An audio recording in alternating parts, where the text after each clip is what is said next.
So I'll just say a few words by way of introduction, and then we'll go to our first paper by George Nash. Your programs have a different title for George's paper. It's going to be called How Should Conservatives Respond to the Populist Challenge? So more or less the subtitle of our conference. I don't suppose that there's any term that has instilled more confusion over the last couple of years than the term populism. In many ways, it is a word in search of a definition. For many people, populism is like the term fascism, according to George Orwell. That is to say, a handy negative epithet, a weapon whose very lack of semantic content is one of its chief attractions. Anything or anyone you don't like can be effectively impugned if you can deploy the F word and get it to stick. But what does it mean? 99 times out of 100, it means little more than, I don't like this person or policy. Connoisseurs of Kant will have noticed that the term racism has a similar all-purpose, content-free aura of malignity. But exploring that malodorous development is a topic for another day. For now, it is worth noting that the first answer to the question, how should conservatives respond to the populist challenge, is that depends. It depends to a large extent on what we mean by populism, of course, but also what we mean by conservatives, which latter term, I note in passing, is not necessarily synonymous with Republicans in this country or Tories in Great Britain. When it comes to understanding populism, history can be as confusing as it is illuminating, because many of the standard historical examples one encounters have but a tenuous connection with what is today denominated populist. Most surveys of the subject start with Tiberius and Gaius Gracchus, the Roman tribunes, who in the late Republic agitated for land reform and grain allotments for the poor. They also introduced mob violence to the equation, to the metabolism of Roman political life, and were, a decade apart, murdered in the case of Tiberius and driven to suicide in the case of Gaius by their patrician opponents. What lessons do the Gracchi brothers or later Roman populists like Gaius Marius or Julius Caesar have to tell us about signal populist movements in our own day? Very little, I'd say, although Douglas Carswell may take issue with that. And I'd like to extend that epistemic stinginess to more modern allotropes like Huey Long and Father Coughlin, two other figures who make at least cameo appearances whenever populism is the topic du jour. It is often said that populism is anti-elitist. But again, when it comes to phenomena like Brexit or the election of Donald Trump, I'm not sure that the effective opposition between elites on the one hand and us common folk on the other is really all that pertinent. Often, I believe, the putative elites turn out not to be particularly elite or elevated, merely to be possessed through no virtue of their own, of an abundance of state power. Over the course of the day, our panelists will come at the subject of populism, its critics, and the question of how conservatives ought to respond to populism from a number of different angles. I hope that we will also have occasion to discuss the related question of how conservatives ought to respond not to populism per se, but to the self-appointed critics of those phenomena that the chattering classes have denominated populists. My own feeling is that most contemporary examples of what we are calling populist movements are at bottom movements to force the question, who rules? Populism, in this understanding, is primarily about the question of sovereignty. I'm convinced that the issue of sovereignty, of what we might call the location of sovereignty, has played a very large role in the rise of the phenomenon we describe as populism in the United States as well as in Europe. For one thing, the question of sovereignty, of who governs, stands behind the rebellion against the political correctness and moral meddlesomeness that are such conspicuous and disfiguring features of our increasingly bureaucratic society. The smothering Tocquevillian blanket of regulatory excess has had a wide range of practical and economic effects, stifling entrepreneurship and making any sort of productive innovation very difficult. In The Road to Serfdom, Friedrich Hayek said that one of the main points of his argument concerned, quote, the psychological change, the alteration of the character of the people that extensive government control brought in its wake.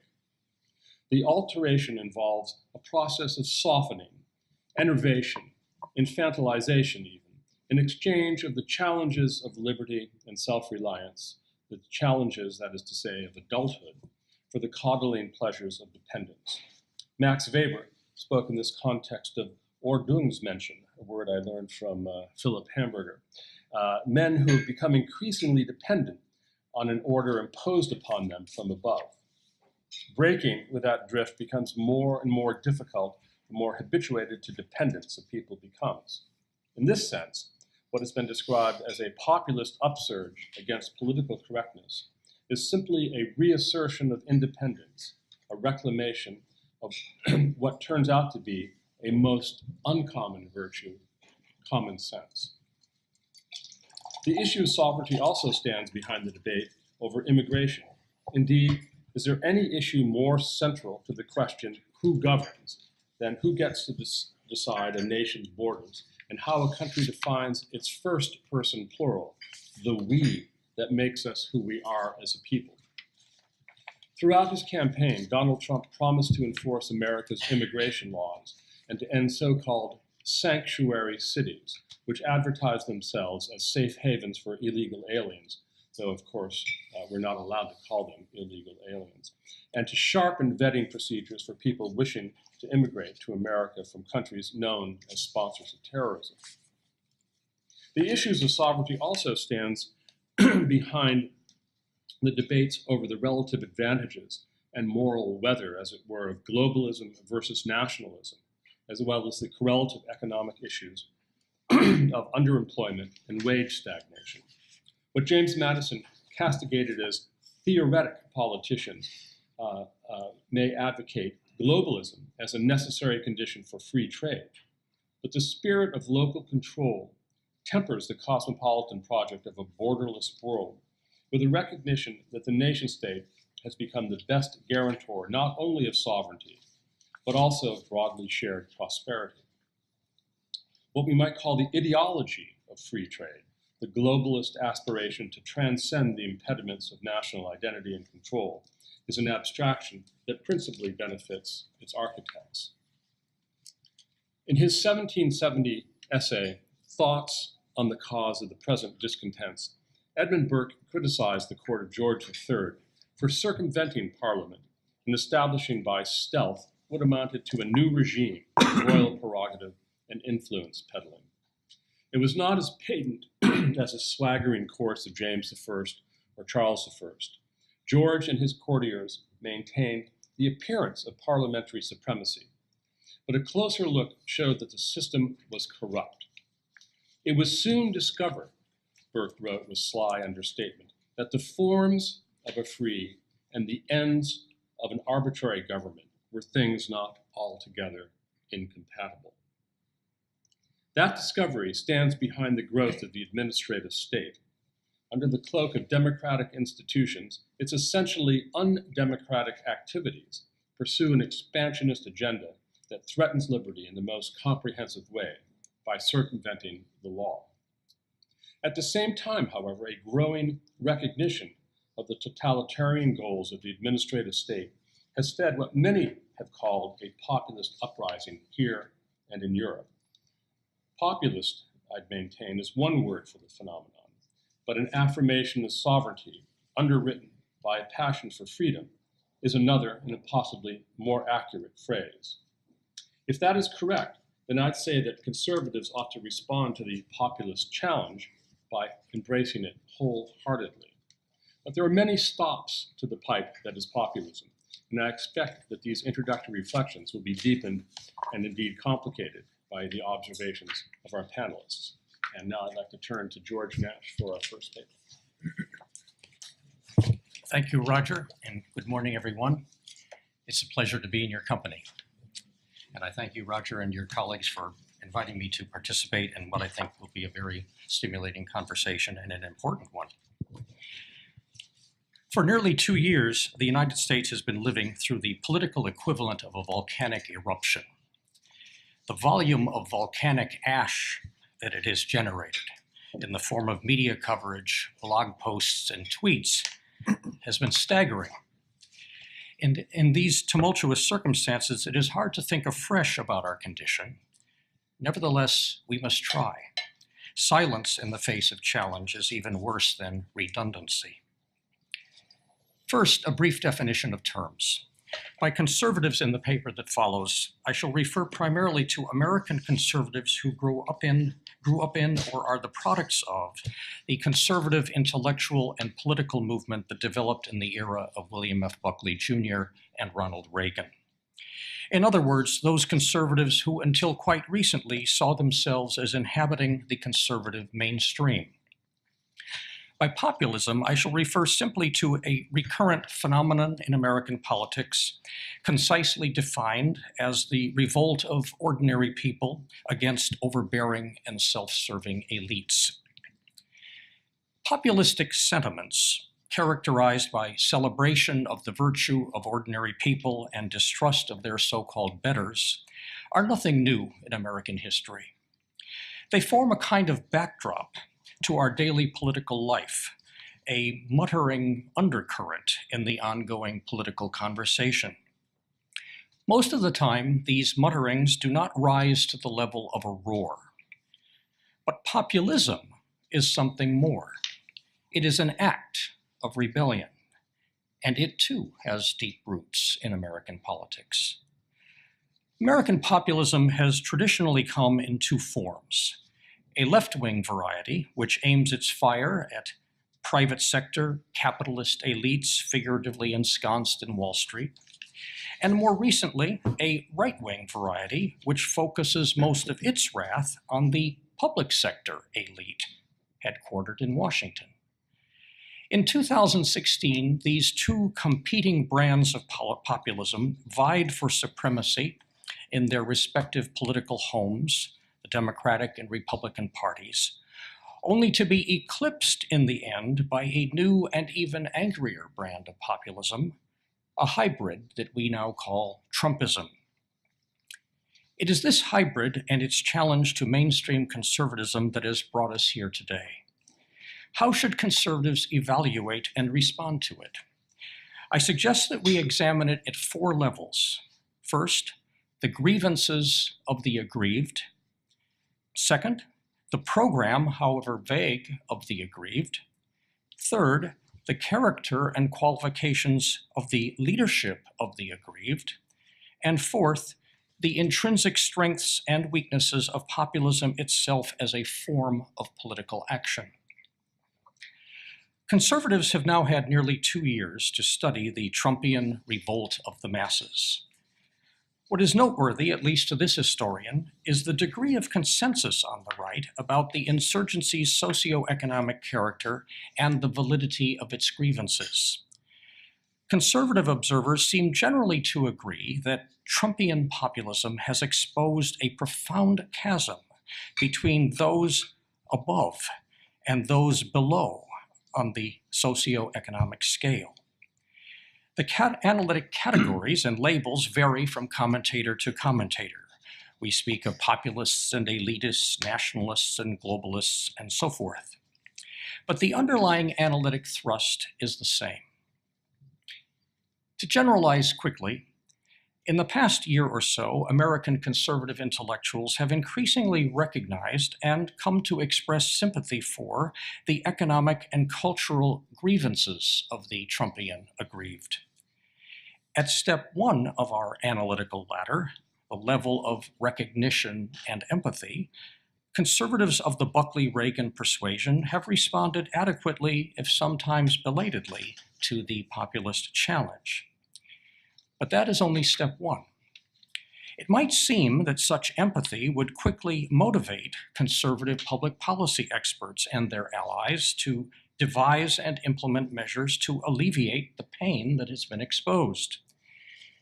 This leads to our second level of analysis, the program of the aggrieved, and to one of the most serious challenges now besetting the American right. To put it plainly, Trumpism, or if you prefer, Bannonism, after its feisty apologist Stephen Bannon, is not merely a revolt against a left-wing establishment entrenched in the administrative state inside the Beltway. Nor is it just a rebellion against a flaccid Republican political establishment situated nearby. It is also an ideological revolt against what it perceives to be a decrepit conservative intellectual establishment formed during the Cold War era. The distinctiveness of Trumpism is that it is assailing three establishments simultaneously. Nowhere are these battle lines more sharply illuminated than in the current debate over domestic public policy now unfolding on Capitol Hill. Since the advent of the Reagan administration in 1981, the dominant conservative approach to domestic public policy has been the tax-cutting, pro-free trade, and pro-immigration ideology known as supply-side economics. Call it Kempism, after its foremost exponent for many years, the late Representative Jack Kemp, one of whose disciples, if you will, is Paul Ryan, who was a speechwriter for him once upon a time. In 2016, however, along came a new ideology, Trumpism or Bannonism, committed to what Bannon bluntly touts as economic nationalism. Its program includes possibly higher taxes on the rich, protectionist constraints on free trade, and massive restrictions on immigration for economic, national security, and cultural reasons. As Bannon told the interviewer Charlie Rose earlier this month, economic nationalism is what this country was built on. It is difficult to conceive of a more explicit repudiation of Reagan-era supply-side economics or its tireless custodian, the editorial page of the Wall Street Journal. The fault line goes even deeper. At the heart of Ronald Reagan's political philosophy was a single value: freedom. The right, in Reagan's words, of each individual to control his own destiny and work out his own happiness without subjection to the whims of the state. We are a nation, he preached in his first inaugural address, that has a government, not the other way around. And that has made us special among the nations of the earth. At the heart of Trumpian populism, however, and I suspect of all populism, is a very different yearning for security, particularly for those who feel forgotten or left behind. If Reaganite conservatism, at least in theory, has been deeply skeptical of the power of government to manage free markets and create prosperity, at the core of Trumpian populism, and maybe of all populism, is faith in governmental power, or at least a willingness born of desperation to use such power energetically to improve the lot of what is called the people. Donald Trump, I believe, embodies this impulse. Painting a somber picture of American misery and corruption in his acceptance speech in 2016, he proclaimed, "Nobody knows the system better than me, which is why I alone can fix it."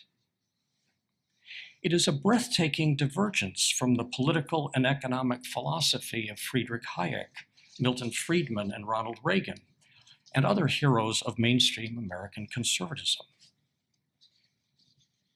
Is the policy gap between Kempism and Trumpism unbridgeable? In the next few months, presumably, we will find out. Perhaps out of all the tumult in Washington, messy but tolerable compromises may emerge. But if this is to happen, feuding conservatives and nationalist populists may need to absorb the truth of a maxim popularized by H.L. Mencken. who said that in politics, a man must learn to rise above principle.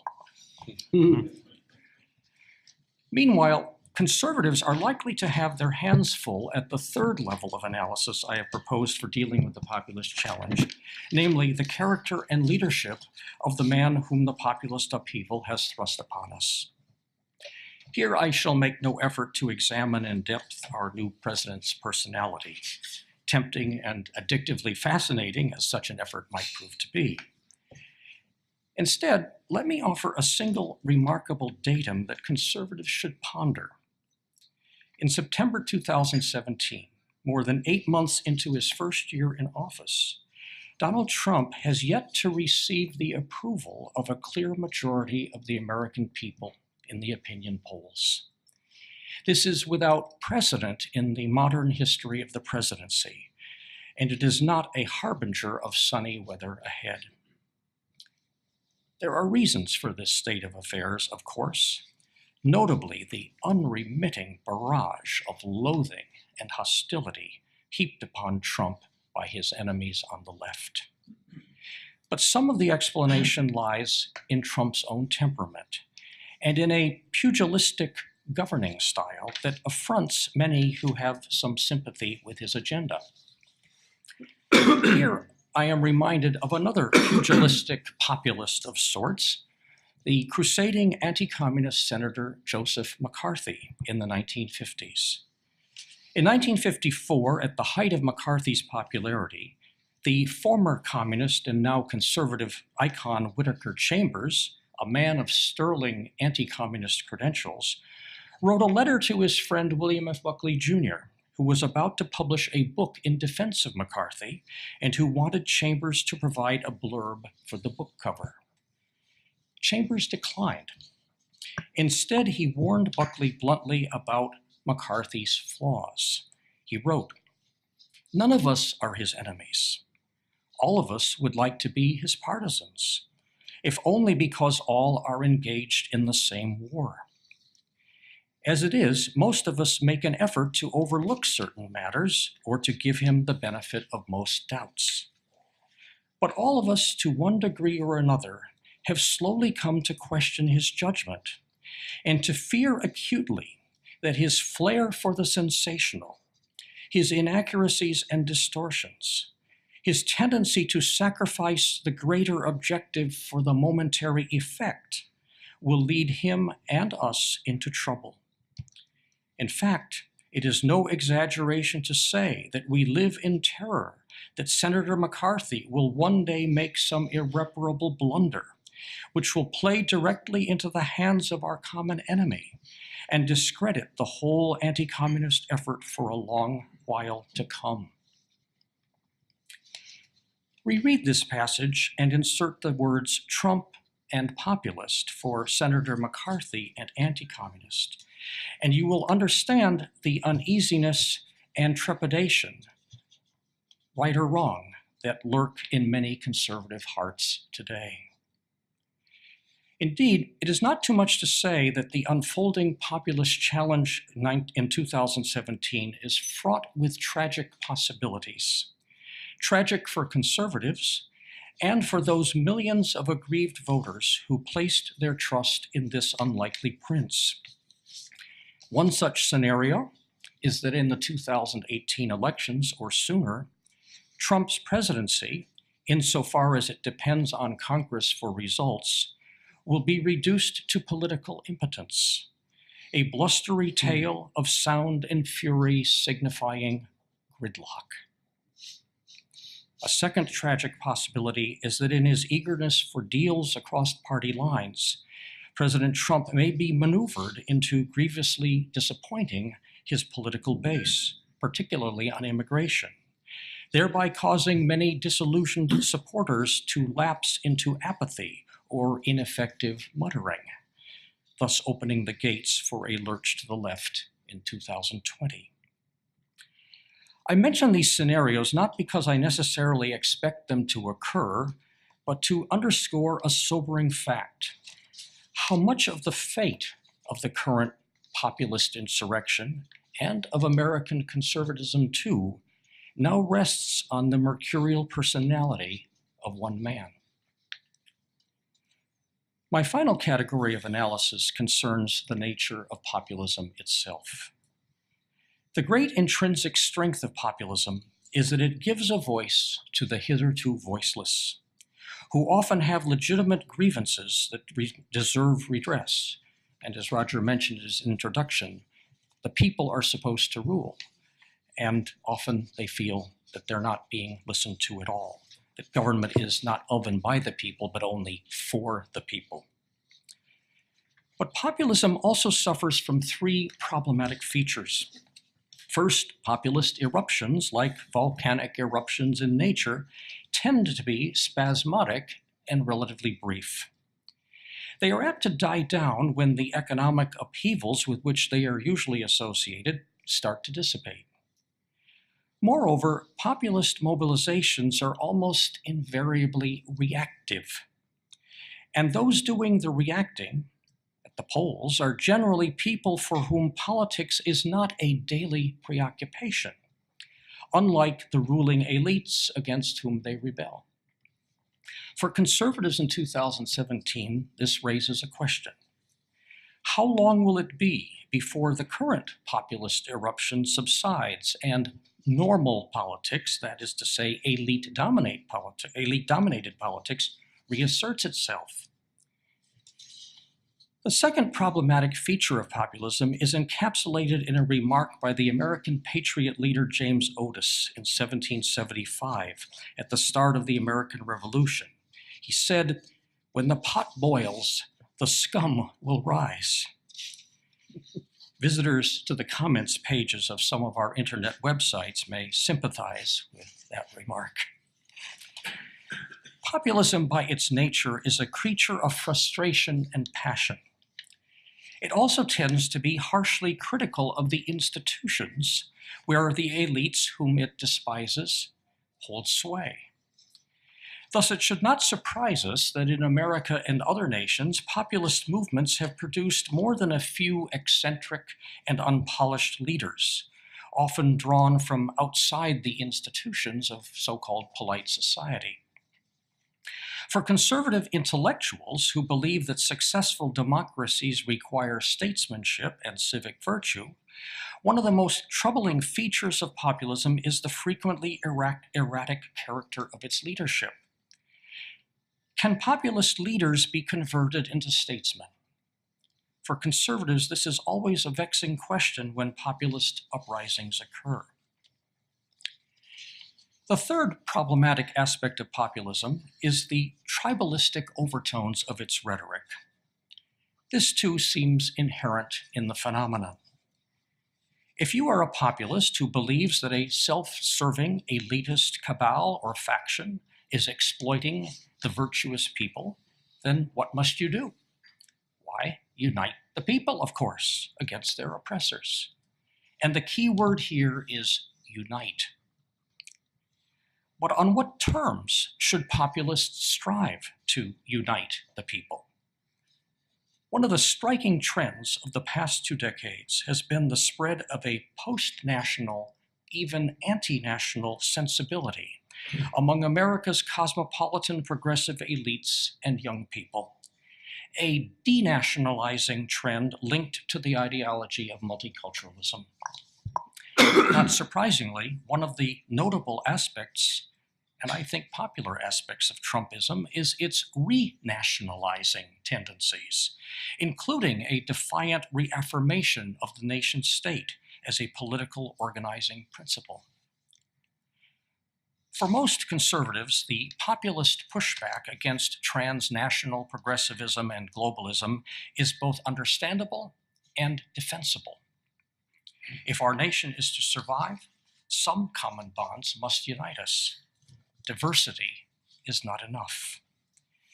But notice now what is also steadily creeping into American discourse.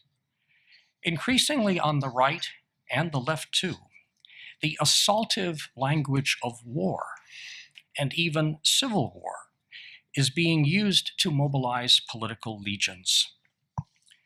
Increasingly, too, analysts across the spectrum are invoking class analysis and class war themes to depict the struggles between the populists and their foes.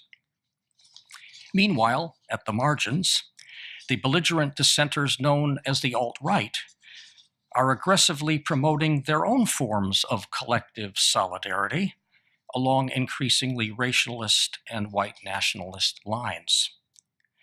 How far we have come from the rhetoric of Ronald Reagan, who appealed to his fellow Americans not as members of antagonistic races, classes, or ethnic groups, but as individuals who should be free, he said, free to pursue their own destinies in a land of liberty. It is not my purpose to apportion blame for these developments. My point is not to condemn populism out of hand, still less to let its elitist adversaries off the hook, but rather to highlight the conformist and collectivizing impulses inherent in populism, all populism, and to suggest that conservatives be wary of these tendencies, which are also increasingly and appallingly noticeable on the militant left. How then should conservatives respond to the populist challenge now roiling the American right? Returning to the framework of analysis presented earlier, conservatives of the Buckley-Reagan persuasion must continue to demonstrate sympathy for the aggrieved and their grievances, both economic and cultural, and must try to accommodate the populist program in some measure in the sphere of public policy. This may mean that conservatives in Congress and the chattering classes will have to rise at times above principle and modify their strict adherence to supply-side economic orthodoxy.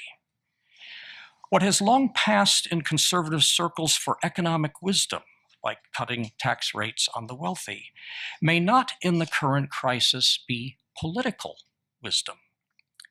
Conversely, proposals that may appear to Buckley-Reagan conservatives to be economically dubious, such as more governmental spending on infrastructure, may be prudent policy options just the same.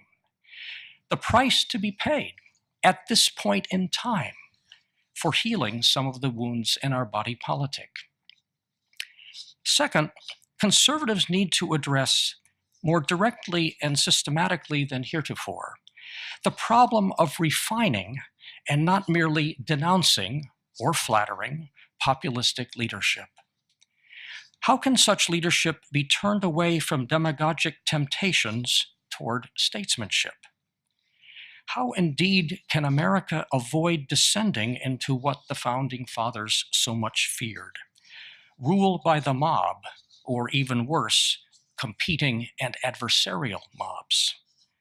For conservative intellectuals, this may be the most urgent challenge of all. We are living in a time of deepening rancor and polarization, in which politics is becoming an increasingly unbridled contest of wills. In this poisonous debate, or climate rather, the temptation is strong and the pressure great for partisans of the left and right and above and below to repair to their respective tribal barricades, driven by the ceaseless drumbeat of the binary choice. But we are not there yet, and conservative intellectuals, I believe, must do their best to avert that cul-de-sac. We know from Edmund Burke what will happen if we fail. In 1791, he wrote, "Society cannot exist unless a controlling power upon will and appetite be placed somewhere. And the less of it there is within, the more there must be without. It is ordained in the eternal constitution of things that men of intemperate minds cannot be free. Their passions forge their fetters." Thank you. Thank you, George. I think we'll have a little conversation among the panelists now, and then if there's any questions, please speak up. Perhaps I'll start, George. I was interested in your identification of the core of Trumpism as I think this is what you said, that at the core is a desire for security as distinct from the desire for freedom that was the hallmark of Reagan's ideology. But I wonder if that's the case. I've been thinking about Trump's inaugural address, for example. He began with a few blandishments about how helpful Obama had been, and then there, an important word. He uttered an important word, however, and then the whole tone of the address changed. But what I took away from his inaugural address was his promise that his administration was not just going to be a change of party. He came to return power to the people. That is virtually a quote, which seems to me to be different from promising that he was going to take care of people. He's promising security. It seemed to me that he was promising to give people back the freedom to run their own lives. And that's one point. And I wondered, you asked at one point whether populist leaders could be converted into statesmen. I suppose a Trumpist might wonder, can your ordinary establishment politician, whether he's a Democrat or a Republican, be converted into a statesman?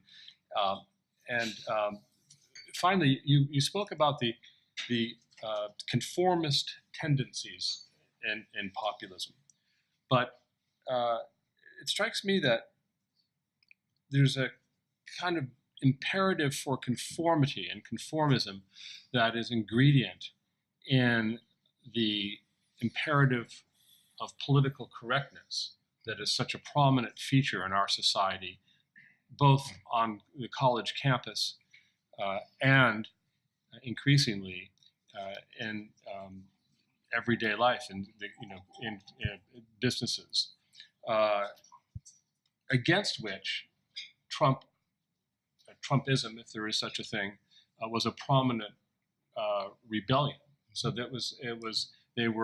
part of Trump's appeal was precisely to challenge that the dictatorship, as it were, of political correctness and its imperative of conformity. So I sense that there's the pot that you spoke of that was boiling has other elements in the goulash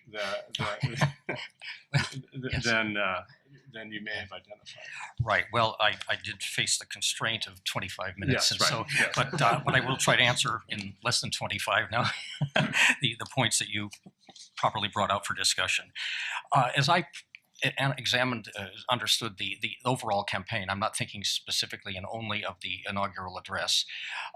The theme of security was strong. Obviously, security from terrorism, and that involved the whole question of control of immigration, for example. Trump made it a point that he was not going to dismantle the welfare state. He wasn't going to take away entitlements and so on. So again, the theme of security was there as well. And finally, in terms of one of his most significant constituencies in electoral terms, the evangelicals and others, used to be called the religious right, the social conservatives and so on, who stuck with him. My own interpretation of why they did that can be summed up in one word: fear. Fear of the onset of religious persecution. We were already getting adumbrations of this in the Supreme Court cases, Little Sisters of the Poor and so forth, and the fear that if the courts tilted a little further under a Clinton administration, that the people of faith would be marginalized and perhaps increasingly put into positions of compromise, as example, Baker's case is one I think now going up to the Supreme Court. So the concern for security from oppression, from the administrative state, if you want to put it that way, is, I think, a theme but it was very striking. Trump did not use the language of Reagan, the language of liberty. It was this language of, I'm going to fix it. I'm going to protect you from these trends. So that would be my response to point one. How do we convert populists into statesmen? I don't have a quick answer for that, but I would propose to you that one of the constraining elements on Trump in terms of the failure to get majority approval in the opinion polls is as consistent across opinion polls from the very start, lies in what we know is his personality and tendencies to involve in controversies that sometimes seem peripheral, sometimes seem to step on his message, and so forth. The question is, how does one deal with that, and more broadly with how to convert what I regard as often quite valid grievances, as you mentioned one of them, the political correctness, but how do you convert that into effective policy? And he is doing some things through executive action that I would generally support, and I suspect most people in this room would as well. But a constraining element in all of this is his own character and personality. And that is, I know, holding back, and I can speak from anecdotal evidence as well as other evidence, I suppose, that is holding back some of the possibilities of greater accomplishment in Washington. And your third point was about conformity, and can you just perhaps rephrase it, please? That was well. I think you already answered that. Oh, okay. Actually, or responded to it anyway. Yeah. That Trump was the people who were supporting Trump in large part in reaction to this imperative for conformity from the dictatorship. That's certainly an element, and I would take your point that there are many ingredients in the goulash, as you put it. The ones that I do think that I would stand behind my own comments, that I think the theme of security, in the wider terms that I put it, was a very strong one. And in fact, as you know, Trump often got criticized by some of the never Trump conservative types for not talking enough about constitutionalism and liberty and so forth.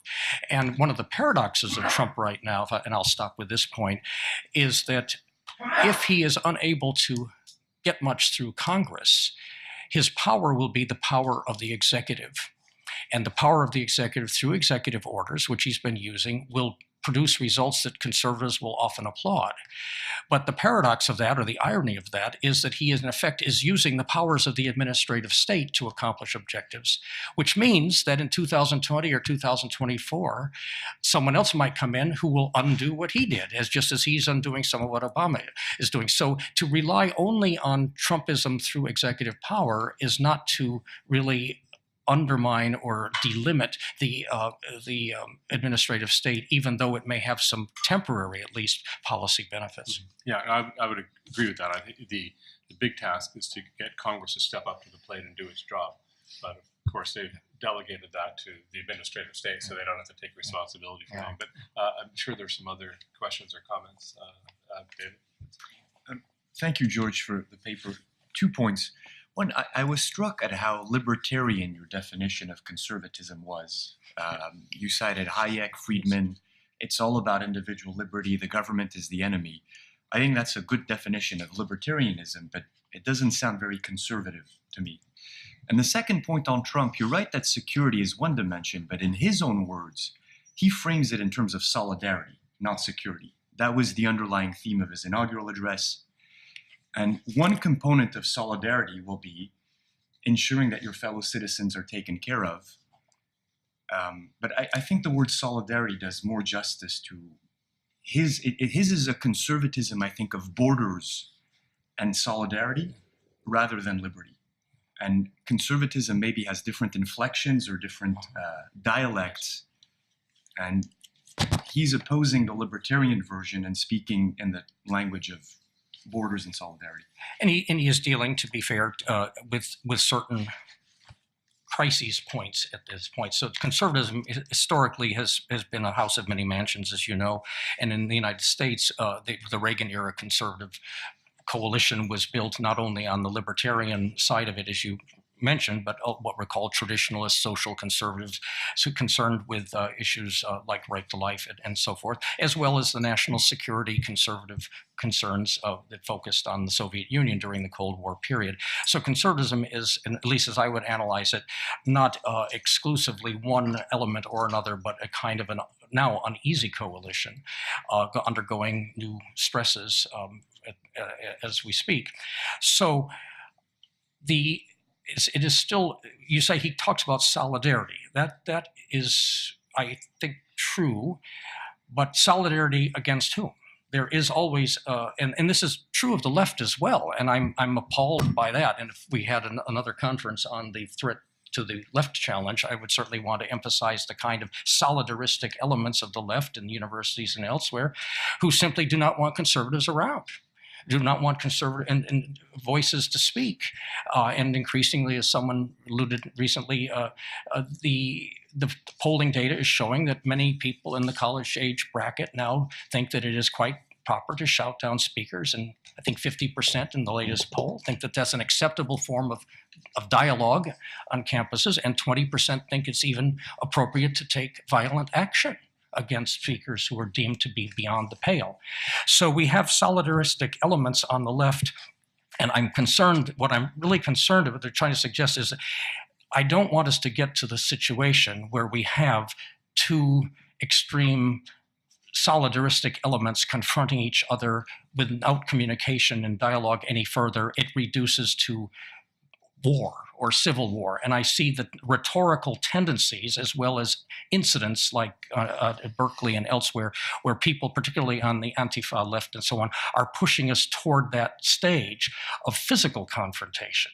And I worry sometimes that the tribalistic elements on the left and the tribalistic elements that are sort of inherent in populism, because if you're for the people, then whom are you against? Well, the people's enemies or people in the elite or whatever. Somebody has to be, you're defined against somebody. And I do think that we are in danger of becoming so tribalistic over these matters that our passions are going to become even more worrisome in the months ahead. So we have Michael, Christopher, and then Daniel. Yeah, I just wanted to raise that. How do you think the Trump movement relates to 4 years earlier, the Ron Paul movement? Because obviously there's a huge contrast in rhetoric. Yeah. One's about security, the other talks endlessly about liberty. But in who they're attacking, there's a great similarity, isn't there? Because I mean, Ron Paul was also attacking bankers, etc., on Wall Street, yes. just from a different, obviously from a pro-market point of view. But so isn't that a form of populism, which just, I mean, liberty is obviously at the core of when endlessly on about liberty. Isn't that an example of how very different language can be used for a similar sort of social movement? Well, yes. As I say, my own rather simple definition of populism is a revolt of ordinary people against self-serving elites, and the language may be used, different kinds of languages can be used. The Trump language was more, I will use power to protect you, and I will I will never be untrue to you, the people, and so on. So it's a language of fixing it and all. Ron Paul really, I think, probably wanted to dismantle the state more than probably any one of us would deem conceivable, perhaps even wise. So there was a much stronger libertarian element. And just anecdotally, there are people who were Ron Paul libertarians who are now for Trump and so forth. There are all sorts of interesting phenomena at work out here in this period of ferment. So yes, the language, Reagan himself was a populistic libertarian. In some ways, he talked about "we the people." Those are the first words of the Constitution, and the most important words he said of the Constitution: "We the people." And he said, "We govern. The government is only the car. We are the drivers." Reagan spoke a language of what I would call right-wing populism. Trump doesn't speak quite that same language. That's why, in part, I called it a hybrid, and I've written about that elsewhere, including in your magazine last year, about how Trump combines certain elements in economics that we don't think of it as on the libertarian side. So it's a somewhat, I think, a new phenomenon. So that would be, I think, the appropriate response is yes, the language of liberty can be invoked by populists, and that has been done by conservatives. But what we have right now is, I think, a different mix. And I do worry, as I said, about the overtones, that if we're sort of fighting us versus them, you see, I just hope that we don't, as a society, devolve now to the point where we have sort of militarized factions, and we're already using that language. And I do worry that the language will take us further than we ought to go. Christopher? That was a superb survey of populism, but I wonder if the key analytic insight was as to the empathy of Donald Trump, that history's greatest narcissist got not merely that there were problems at the bottom, sufferings, discontents, but that they were legitimate discontents. You sketched out professional republicanism, and you more or less described it as professional Kempism.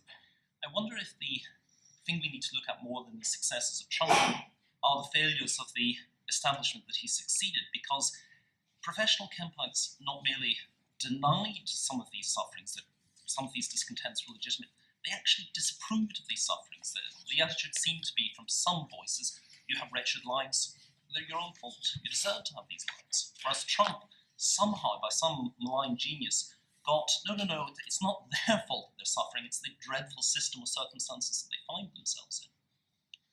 I'm very sorry, I could not quite hear all of that. I'm sorry. Can you nutshell it? Please, thank you. You sketched out an establishment republicanism that was professional Kempism, that seemed to disapprove of people having unfortunate, essentially economic circumstances in their own lives. Whereas Trump got that people's discontents and people's sufferings weren't necessarily their fault. So it was the empathy of Trump for people who had failed economic circumstances, which seems to me to give a lot of heft to his success. Whereas the professional Kempites that you sketched out, it was the bad side of Victorian values. They disapproved of people for failing in their own lives, and that didn't seem a very sensible reaction in a democracy. I think you're right that Kemp identified what turned out to be the critical demographic in Pennsylvania, Wisconsin, Michigan, notably in electoral terms, of those who were suffering from the economic dislocations, but also beyond that, a sense that the political class didn't care. That the political class was clueless and also unsympathetic to them, and of course that was usually expressed on the left by people like Obama and Clinton, talking about the deplorables and the people clinging to God and their guns and so forth. So they felt disparaged, and Trump spent a lot of time in those sectors rallying people and getting people who had not voted much or who had actually voted twice for Obama to come around to him. So I think you're right that he felt their pain, and he argued that the trade deals and so forth were at the heart of this dislocation, and that he promised to do something about that.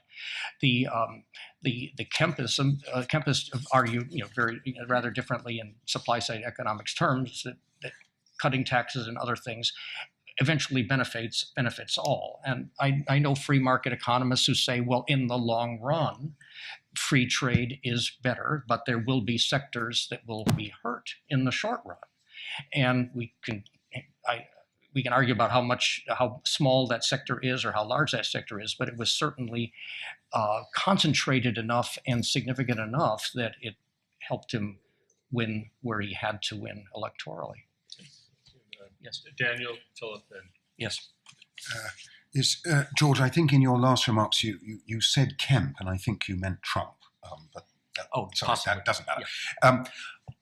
Isn't something missing in your definition of what Ronald Reagan's conservatism stood for? It wasn't just about liberty; it was about liberty under the law.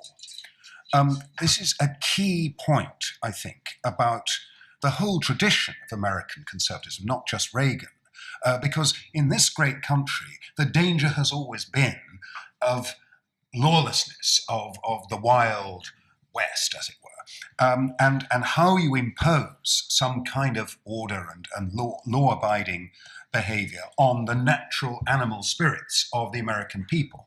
And I mean, we can all remember how in this great city in the 80s, before Reagan had begun to implement the great broken windows policy and so on, it was a dangerous place, and there was a great deal of lawlessness. Now, it seems to me that what Trump is doing is also reminding everyone about the importance of the law. That's what controlling the borders ultimately is about. It's about saying, if you want to come and live in this country, you've got to do it under the law. You've got to do it legally. And once you live here, you must live legally. It's not rocket science. It's not all that new, really. It's an old idea which is now being given force. And I think that has a great deal of power. And it explains, for example, why perhaps the most successful policy of Trump so far has been in appointing judges. He's appointed conservatives at every level, from the Supreme Court down. And that will be a lasting legacy, whatever happens to the next election. Even if other policies in Congress are reversed, they won't. The Democrats won't be able to reverse that. So I'm not quite as pessimistic as I felt. The tone of your excellent paper was perhaps a little unfair on Trump. I mean, he's a corrective, if you like, to the overemphasis on liberty under previous Republican presidents, just as Reagan himself was a corrective to the 1970s. Anyway, that's just a thought. Well, I appreciate the thought, and I should mention, we can talk about this later, I've written an article and published an article on Reagan's rhetoric, and I would say that the key concept was freedom, and in a related concept, destiny. Probably the second most frequently used word by Ronald Reagan. But he always spoke in terms of individual achievement, and America of being a land of opportunity, where within law, he talked about law and order at times, but it wasn't as dominant as, and maybe the times are different. One might want to make that case between the Reagan era and now in terms of what value to emphasize. But it was really very striking to me is looking at some of Trump's rhetoric, solidaristic, I think it's been called, and so forth. But also looking at that in contrast to the kinds of appeals Reagan made, and the kinds of appeals that I find unfortunately being made by this alt-right and racialist movement, which is very much in solidaristic terms and in ways that I think could bode ill for us. So it's again, these are always matters of balance, I suppose. Different eras require different balance, and as I try to suggest, that maybe the supply side economics paradigm will have to be put aside a little bit, or qualified, modified, in order to accommodate what I would consider the legitimate grievances of the aggrieved. But again, I do worry that the language of the political battle is becoming quite militarized, and that remains my concern. Yeah. So we have Philip and Jim. Well, I found the paper in many ways deeply sympathetic. There's lots to think about there. And yet, I also worry about the tone. And in particular, I want to make it concrete. What is the apt response, both the effective and morally and politically appropriate response to the failure of elites? I'm just wondering, what are the range of options we have in front of us? And in this, I don't really care about who's president, Donald Trump, anyone else. It's not really the question. The question is, what is the appropriate response of a citizen and more generally of the people? And just to give a sense of where we are, I think we all know it. We have a floating class that floats above limitations or borders, whether national, legal, or moral, and celebrate that they do this. And the results are pretty serious. I'll just mention the domestic result. We all know the foreign policy side of it too. But just to emphasize the domestic legal concerns, we have essentially abandoned our Constitution, right? We're governed by an administrative state that systematically violates most of the Bill of Rights. Jury rights, gone. The right to an independent judgment of the Article 3 judge, gone. In fact, you get systematic bias even when you appeal from an administrative proceeding to an Article 3 judge because of all the doctrines of deference. Just to push this point home about the loss of civil liberties, think about equal voting rights, right? The two main developments in American law since the Civil War are equal voting rights and administrative power. And of course, they're not unconnected. It's a bait and switch. Yes, yes, people, you get to vote equally, all of you. But of course, legislative power will be removed from your legislature into the hands of the knowledge class. And it's not just a matter of legitimate grievances. We have abandoned the structure and the civil rights of our Constitution. So I'm just thinking back at our history. What is the appropriate response? I can think of all sorts of responses from the 17th century to the present, and they're all begun actually quite moderately, and it does end up with a sense of war. But I just wonder, is there anything wrong with actually protesting this? I think it's a good thing that we protested. Now, the mechanism, we don't always choose the mechanisms. They're provided to us. We have to choose between, what's on the plate.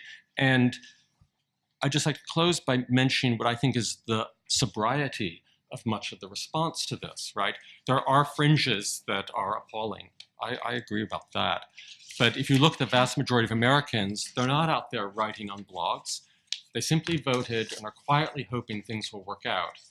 But all they did was vote, and they did it without extravagant language, without animosity towards others. The vast majority of people who voted for Trump were simply concerned that we've abandoned our Constitution, abandoned a host of other limitations that we should be taken seriously. So thus far, I don't associate that with the populism of the past, which involves depriving other segments of society of their rights, whether in agrarian protests in Rome or its history of slavery in this country. One thing that's been on my mind, and that's very well stated, and I thank you, and I actually share, maybe more than the paper indicated, the concerns that I think animate this forum about the challenge, not from populism, but from the entrenched administrative state and so forth. My concern in the paper and the topic given was more to deal with how do we cope with the populism as a form of protest and so forth.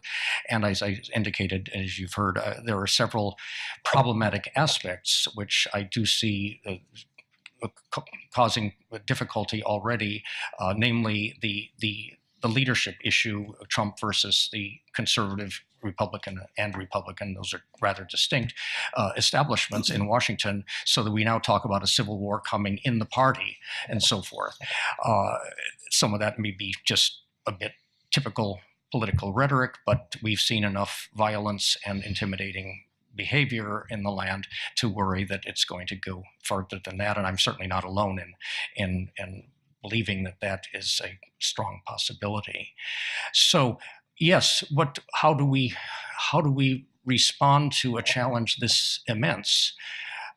It obviously the people, 63 million people spoke in the right places, so to speak, so that the electoral majority was approved under constitutional processes, and that is to be commended. We have not had bloodletting in the streets as one gets after many elections in parts of the world.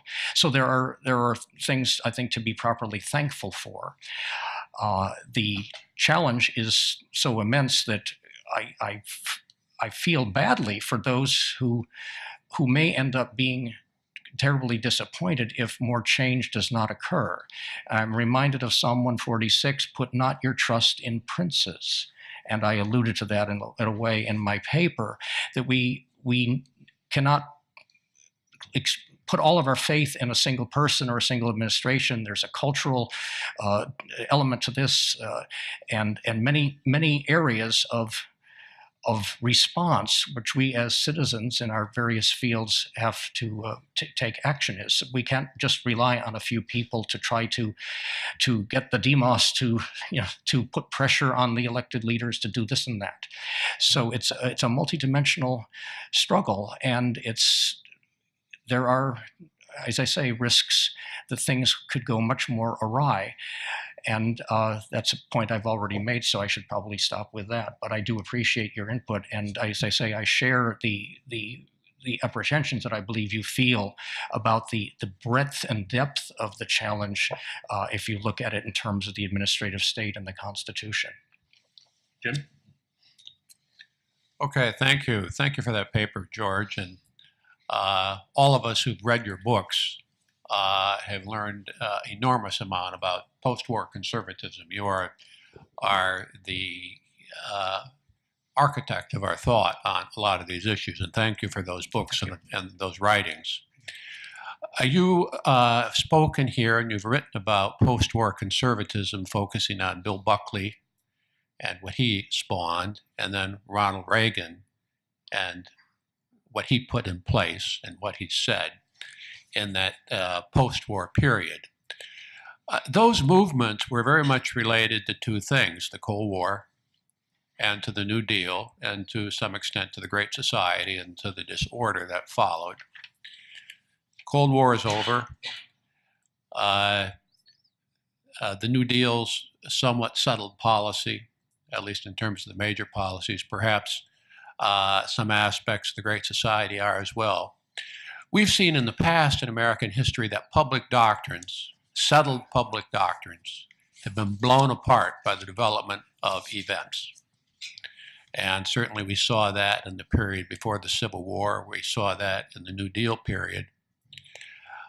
My question and concern here is that public doctrine formulated by Bill Buckley and his allies, put into place by Ronald Reagan, has that been blown apart and rendered now more or less irrelevant by the march of events? And the march of events would be some of the things we've spoken about today: the nation state, post-nationalism, the administrative state, immigration, and the enormous demographic changes that have occurred in the United States over the last 30 or so years.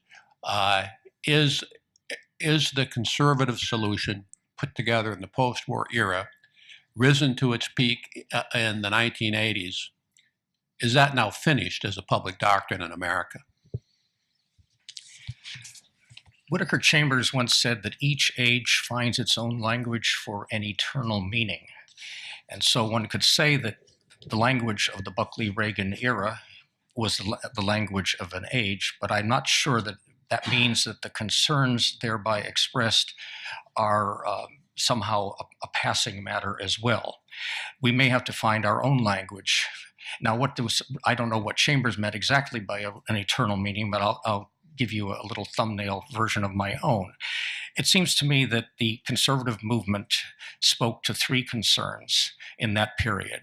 One was freedom, particularly economic freedom, freedom of the individual from the intrusiveness of the state. Secondly, concern for social order and the leading what they called, some of the theorists, a virtuous life, a meaningful life. And thirdly, of course, the great existential crisis of that period, the evil empire, as Reagan called it, in Moscow. So that addressed at a very existential level the security concerns that people had. And I would argue, and I've said this actually in a paragraph last year, but I think it's still, I would still find it relevant to say, that those are concerns that are embedded in our hearts. That is, we all want to be free, I would say as a generalization. We also want to have to lead meaningful, virtuous lives, if you will, and we also want to be safe from threats at home and abroad. Now, the challenges to those three aspirations may vary from time to time, but I suspect that, to use the old word fusionism, which was popular to describe the conservative consensus in the Buckley-Reagan era along those lines of freedom, virtue, and safety, I suspect in a sense there's a little fusionism in all of us. And some come out more on the libertarian side, like a Ron Paul or Rand Paul, and some may come out on a more socially conservative side, et cetera. So there are always these emphases, differences of emphases, as Frank Meyer liked to say years ago. But I would say that we have to analyze prudentially what the issues are, and it's partly what I was getting at when I quoted the line about in politics, man has to rise above principle. I don't recommend that as a principle exactly as every time, but still it reminds us sometimes that our abstractions and our dogmas and our settled opinions can get in the way. And I think your point is well taken, that we face challenges now that may require reanalysis. But I don't want us to lose in our energy and concern and worry about the challenge. That I don't want us to lose what it is that we think we're standing for, the eternal meaning, if you will.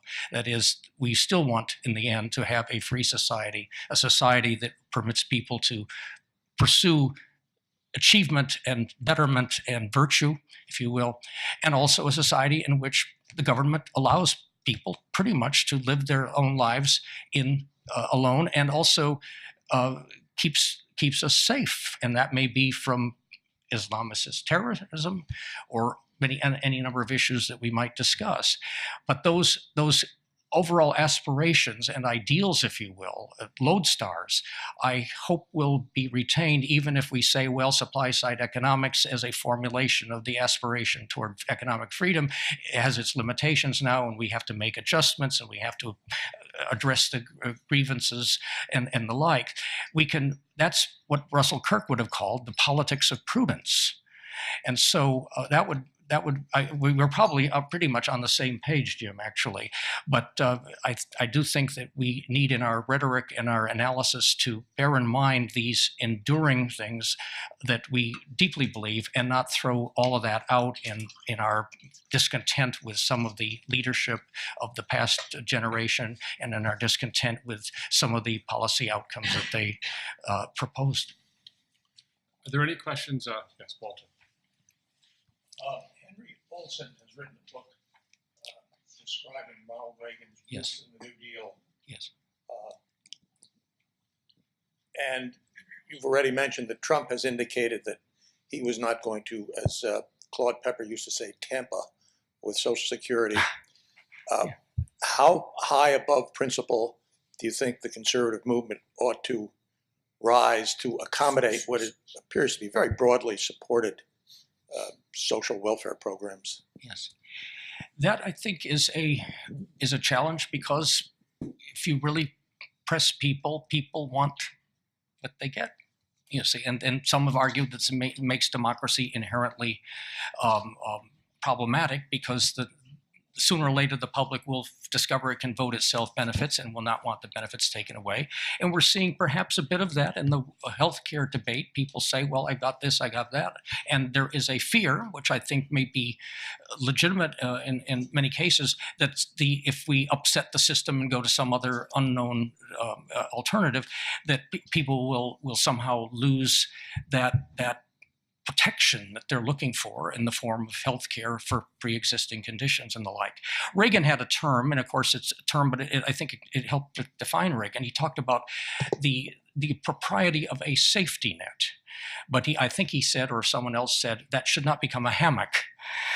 So again, that's a prudential matter where, and I don't have a formula, obviously, for deciding how far one can go and no further.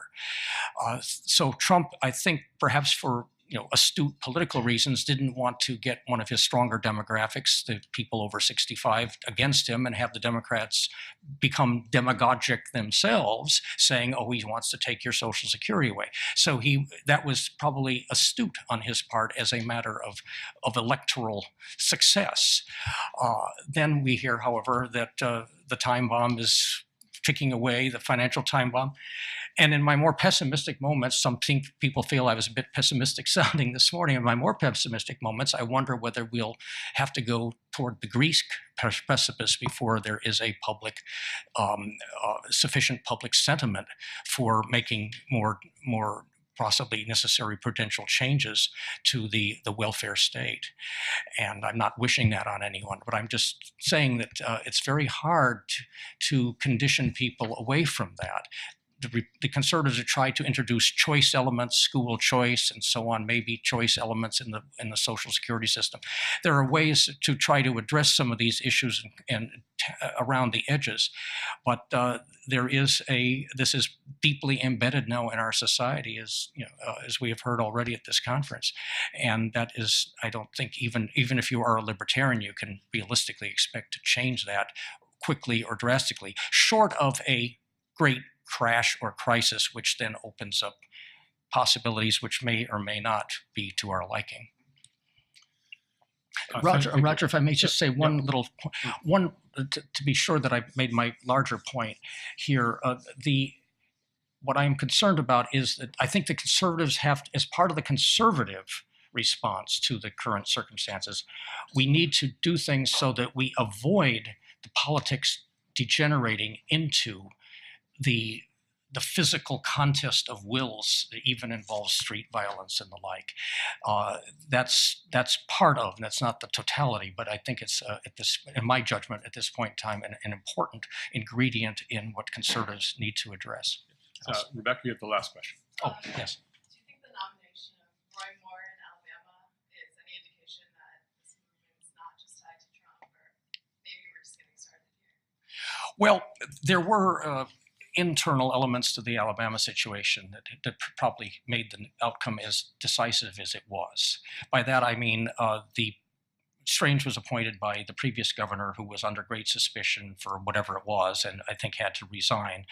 So Strange looked like he was a kind of a crony of this discredited governor. So he only had a few months. So and Moore has been around, and he's a peppy personality. I actually have a picture of him, which at least if I can find it quickly, our British friends might find amusing. This was Moore as he went to the polls to vote on horseback. I would have voted for Tuesday. I would have voted for that. So the next Reagan, I don't think so. I think we can overread it, but it certainly shows that there is a roiling of the waters. I don't think that Moore is going to upset the entire political apple cart in Washington, really.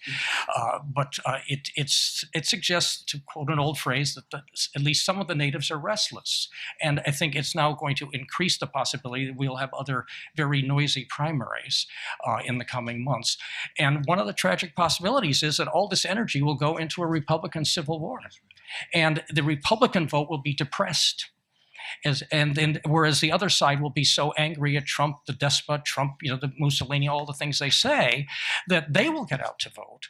And that the elections of 2018 could be even more constraining on Trump than the current political situation is. Thank you all.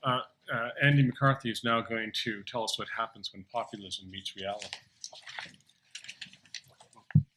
Thank you so much, Roger, and thank you. It's always an honor to participate in this conference, and I always feel I come away with it with a great deal more than I contribute to it, but you keep inviting me back anyway. So I must say, George's jest about rising above principle reminded me of the federal judge who used to admonish us never to compromise on a matter of principle, but to try to have as few matters of principle as possible.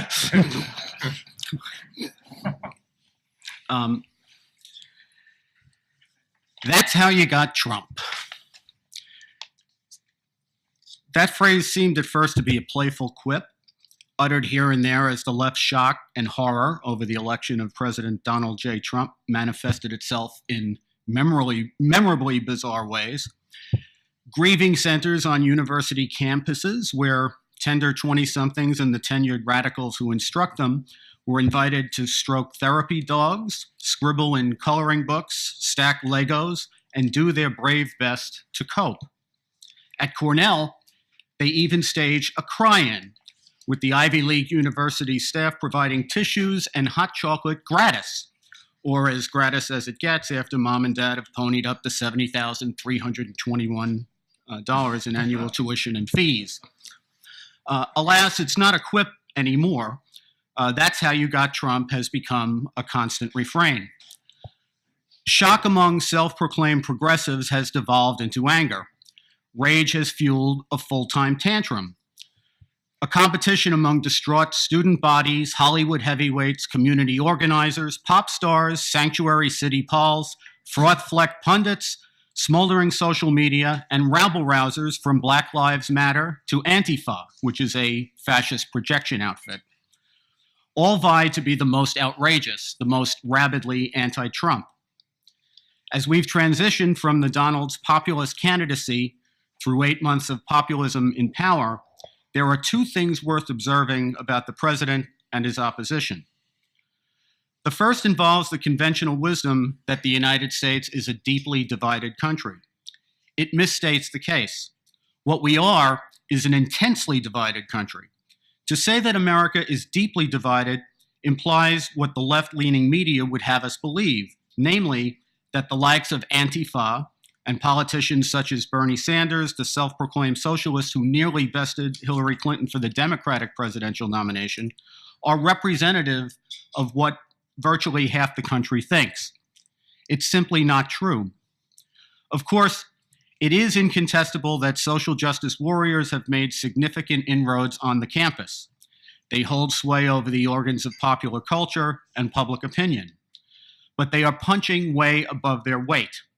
In terms of raw numbers, they do not reflect what 50% of the country thinks, but what 100% of the country is fed, night in and night out. In the information age, where more hard data is at our fingertips than earlier generations could imagine, it requires less effort than ever to become informed. Our society has responded by investing, well, less effort than ever.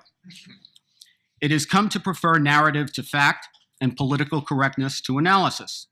The media, consequently, is not just a propagandist in its own right, it is the wind at the back of a movement, giving its strategists coverage, taking their grievances oh so seriously. But a movement is a faction, not a majority. It is trying to move the society because it doesn't actually call the tune, even if it seems that way.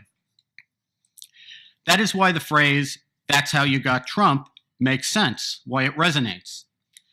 It is an expression invoked as much by Trump's skeptical conservative critics as by his populist followers that diagnoses why he so improbably won. The secret has much less to do with the president than with his opposition.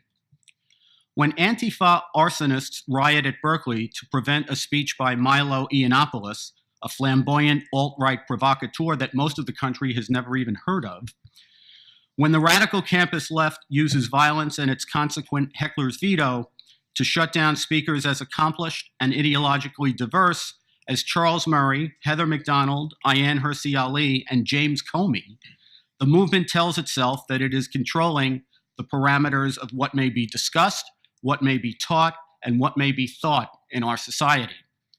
The rest of us smirk through our outrage and say, "That's how you got Trump." It turns out that progressives do not have a grip on the hearts and minds of the society, notwithstanding their hold on its bipartisan ruling class and opinion elites. Eventually, the bubbling disgust and resentments of a great mass of the country were going to boil over. As it happens, they did so by channeling into the candidacy of Donald Trump. That is not the only explanation for why he won. In fact, as we examine the state of play in America, it is critical to bear in mind that perhaps it is the less significant of two explanations, the other being the fortuity that the Democrats chose to oppose him with the worst political candidate in modern American history, an establishment pillar universally thought corrupt, who had no real personal accomplishments, who had performed incompetently, indeed criminally, when trusted with power, whose candidacy bespoke entitlement rather than vision, who was under felony investigation during the race and escaped indictment only because her political allies were in power, and who ran a campaign so entropic that she did not deign to appear in key battleground states that she smugly assumed were in the bag. I say that this is the more significant explanation for Trump's victory because, despite all these demerits, Hillary Clinton still outpaced Trump by nearly 3 million votes. She bested him by more than 2%. Historically, that's almost always enough to win. The left's mantra that Mrs. Clinton won the popular vote is an overstatement. In reality, 52% of voters cast their ballots for other candidates. Most of those were Trump voters, a sizable chunk of whom were voting against Hillary, not for Trump. But as Trump has struggled to turn his statistically improbable electoral college victory into a governing mandate, it is worth bearing in mind that he came to office with more opposition and fewer enthusiastic supporters than any president in memory. Which brings us to Trump himself, the second point. In terms of moving the policies on which he ran, the president is stuck in the mud. In part, this is because he is personally more comfortable playing to his committed backers than trying to expand his base. Those committed backers maintain that this approach is refreshing, illustrating that he is not a conventional politician. But of course, there is unconventional, and then there's just plain obtuse. The problem is that Trump's real base constitutes, at best, about a third of the electorate. To be sure, this faction is a force to be reckoned with at primary time, which we discussed just a few moments ago. Though the president should have known this better than anyone, he was painfully reminded of it in Alabama earlier this week. In a GOP primary over the unexpired term of the seat formerly held by Jeff Sessions, whom Trump made Attorney General, Trump was persuaded by Beltway Republicans to back Luther Strange, the establishment incumbent candidate. In the event, Strange was thumped by Judge Roy Moore, a controversial upstart who, ironically, was running as the hardcore Trumpist candidate. Primaries are small turnout contests. Establishment incumbents who excite no one must always worry about highly motivated opposition. Over decades, this dynamic has pulled the Democrats to the extreme left. Since 2010, it has begun to pull Republicans toward the Tea Party right and now toward Trump populism, with which limited government conservatives both collude and compete. That, however, is over time. In the here and now, Trump's base is more of a catalyst than a concern for Democrats, and it has not much intimidated Beltway Republicans in leadership and in safe seats. Trump's base is enough to win primaries and tight elections. It is not a governing coalition. This deficiency goes a long way toward explaining the president's compulsion to expound on what he calls his landslide electoral college margin of victory. In actuality, Trump's win ranks in the bottom tier, 46th out of American history's 58 electoral college tallies. Tepid support also explains Trump's agitation about the crowd size at his inauguration and his pop celebrity penchant to obsess over polls and ratings numbers. Yes, the president is self-absorbed and his skin is notoriously thin. But pathology aside, he senses the need to project support if he is going to get his policy preferences enacted into law. He plainly wants to be reelected, and he is shrewd enough to realize that lightning will not strike twice. He will need real economic growth and shared prosperity, not the mere hope for them, if he is to win a second term. He cannot achieve these things by executive order. They will require legislation, making it imperative that he cobble together more support.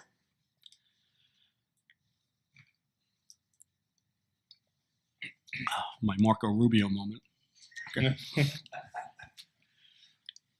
Trump's unimpressive approval numbers are not his presidency's biggest challenge, though. His real problem is his populist lack of conviction and consequent lack of coherence.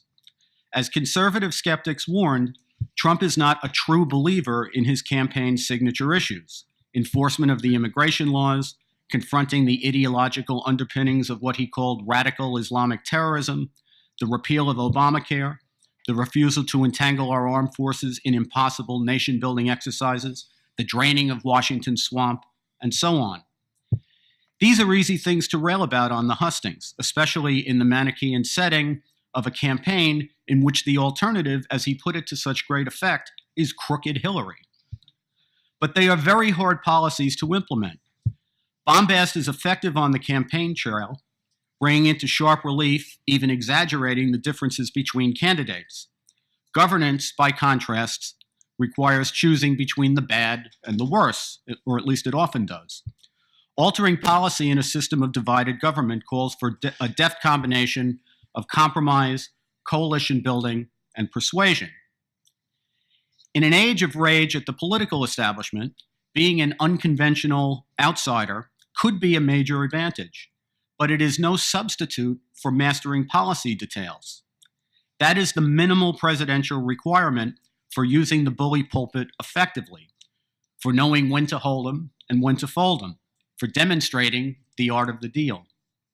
On issue after issue, the president is not informed enough, seems disinclined to do the homework, and shifts gears haphazardly when it dawns on him that the sweeping commitments he made in the artificial simplicity of the campaign actually require steps that are as unpopular as they may be necessary. For example, Trump vowed to repeal and replace Obamacare, that he'd be ready to do it on day one. It was red meat for his base, but seemed more than a little cynically opportunistic, coming from a man on record as an admirer of single-payer, government-controlled healthcare systems. Turns out, who'd have thought, that healthcare policy is hard. To take just the most obvious point, you cannot have a free market in insurance, which is anticipation of the risk of illness, while mandating insurance coverage of pre-existing conditions, which is compensation for illness that has already happened, virtually the opposite of insurance. Having it all is the dream of delusional feminists and the promise of giddy populist stump speakers. To govern is to choose. Like congressional Republicans who were all for repealing Obamacare as long as they knew Obama would veto it, President Trump does not want a repeal that would hold him accountable for a dramatic increase in the number of uninsured Americans, even if the reality is that many of these Americans would be uninsured by choice. While he wants less regulation than Obama, he still wants substantial regulation, including mandatory coverage of the sick and of children up to the age of 26. That necessarily drives up costs and the taxes and subsidies needed to pay for them. But Trump also wants to be seen as against regulations and against taxes, the bane of his base's existence. The predictable result is stalemate. Do Capitol Hill Republicans deserve our censure for their hypocrisy? Of course they do. They promised to repeal in each of the last 4 election cycles. Voters rewarded them, and it turns out they were never serious. But all that said, Trump could only lead them out of their dilemma if he had a plan and the capacity to sell it. He doesn't have a plan, he hasn't mastered the details, and he is left complaining that after 7 years of promising repeal, Republicans turned out not to want repeal. This complaint would carry more weight if Trump wanted repeal, rather than an Obamacare light that could be branded repeal. Then there's immigration enforcement. Build that wall was the signature promise of the Trump campaign. There was no need to get into a lot of minutia about the legislation and budget needed to make such things happen because, of course, Mexico was going to pay for it. Every illegal alien, all 11 million and more of them, was going to be deported. But after the prohibitive expense of that exercise, most of them were going to be brought back legally. Some of us had the temerity to point out that this was just amnesty of the so-called touchback variety. Trump enthusiasts did not want to hear it, fired up by the candidate's mantra that without deportations, we have no borders, and without borders, we have no country. Plus, Trump had also promised that as soon as he took office, he would rescind Obama's unconstitutional DACA program, the Deferred Action for Childhood Arrivals initiative. Under DACA, the former administration granted de facto amnesty and work permits to the children of illegal aliens, including children who are now in their 30s. But then the race was won, and it came time for Trump to govern. After 8 months, there is no wall and no prospect of one. Mexico won't pay for it, and neither will Congress. Build that wall has devolved into something more like maintain that fencing. The mass deportations were never going to happen either, just the amnesty without the touchback, or at least some of the amnesty. Trump not only failed to rescind DACA on his first day in office, he continued the program and quite publicly wrung his hands over what to do about it, as if he'd never mentioned DACA, much less promise to do away with it immediately. Turns out it was complicated. Trump is sympathetic to the so-called dreamers, which is no surprise to anyone who followed his pre-presidential career filled with donations to open borders politicians and sympathy for comprehensive immigration reform, which is Washington speak for amnesty now, enforcement maybe someday. In our present moment, which is what matters most to a populist, dreamers are popular. The president no more wants to be responsible for their deportation than for the difficulty a person has getting health insurance once he's already sick. We could keep adding to the list.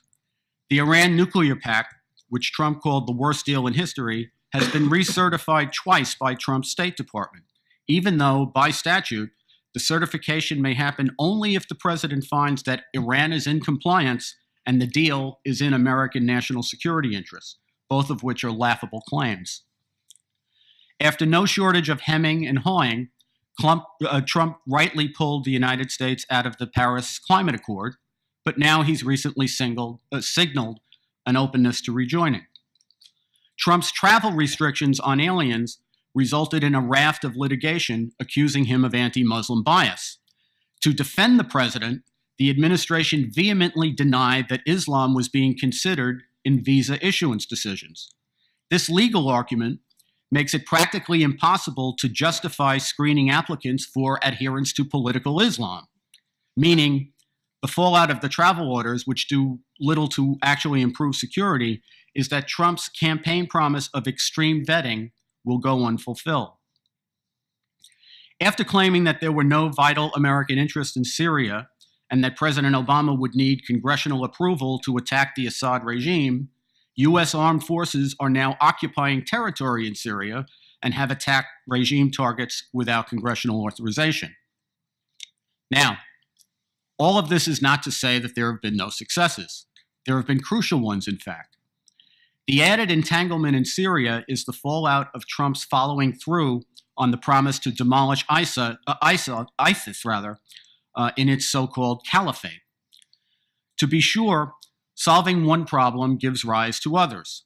The vanquished jihadists are making their way to the west. Assad's survival makes Iran more formidable and Russia more of a regional player. And if the Sunni-Shiite divide does not trigger a major war, the Kurdish push for independence might.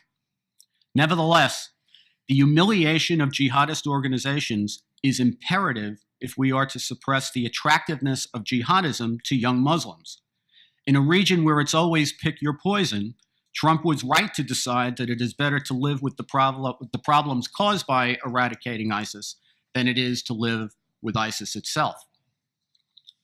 While he lacks legislative wins, President Trump has been able to roll back economically ruinous Obama-era regulations. This has dramatically improved the business climate and the prospects for energy security. The booming stock market tells us this is so. It is also a valuable lesson, and it's a lesson that came up in the discussion after George's paper. A president can imperiously proclaim, as Obama did, that he doesn't need Congress because he has a pen and a phone. But anything done by executive order can also be undone by executive order. Enduring political change still requires enough consensus to legislate. President Trump has Democratic legislators to thank for his greatest successes. The appointment of a stellar Supreme Court Justice, Neil Gorsuch, as well as the confirmation of what on the whole is a very impressive cabinet. In order to ram through Obama's appointees, Democrats used their brief control of Congress to end the filibuster for all but Supreme Court nominees. When the worm turned, Democrats had not only had no means to block Trump's nominees, they had no plausible argument for maintaining the filibuster for the Supreme Court. That ensured Justice Gorsuch's confirmation. This brings us at last to the main reason we got Trump. The president is a bigger-than-life character. He has lots of charisma, energy, and comic timing to go with his titanic ego, solipsism, and character flaws. He knows how to fill a room, draw attention, and control a news cycle. With so dominant and so visible a figure, it is easy to forget that he is not the most consequential story in our politics. that he is the effect of a phenomenon, not its cause. Americans, like populations throughout the West, are rejecting their political establishments. Those establishments have been progressive for decades. With this central planning, redistributionist, income equality crew calling the tune, disparities in income, prosperity, and opportunity have grown to new heights. So has crony capitalism and the perception that the system is rigged to benefit the connected as long as they keep paying for the connection. The result is that voters have abandoned Democrats in droves at every level of government. Well over 1,000 seats have shifted nationwide. We're not just talking about Congress and the White House. Municipal bodies, state legislatures, and governorships have shifted massively away from Democrats. Mind you, it is not that voters have suddenly become fond of Republicans. Republicans often seem to be reviled more by their own base supporters than by the left. But Democrats would love to have the GOP's problems. Obscured by the outsized presence of Trump and the progressive dominance of the media is the disintegration of the nation's most long-standing major political party. Oh, it won't disappear. As long as Democrats can still win the presidency, which they most certainly can, they will remain powerful, for the office has been endowed with great power. But the Democratic Party has become a grievance magnet, a home for disparate groups united principally by their disdain for this or that aspect of American society. There is a realignment underway. It could well be that not one, but both of the two major parties are fading away. The two-party structure could eventually be supplanted by multiple parties or no parties, with social media and information age technology rendering the traditional political party obsolete. How the populist wave, in all its internal contradictions, will finally reshape the political establishment is not yet knowable. But here's something that is knowable. When the ruling class and its media allies rally to the defense of millionaire athletes rebuking the national anthem in support of an oppression narrative, you know that that's how you got Trump. Thank you.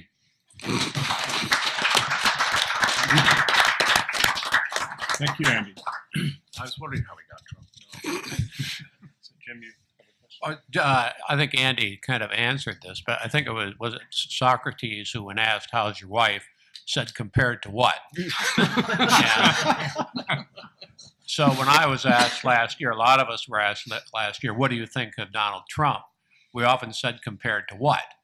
And that was Hillary Clinton and the Democrats. So, you know, it's too early to think about the next presidential election. But when Donald Trump, if he makes it that far, is paired off against a Senator Warren or a Cory Booker or a Kamala Harris or some such candidate, isn't it possible or even likely that despite his low popularity ratings, he might easily defeat those rivals, barring a recession or a catastrophe?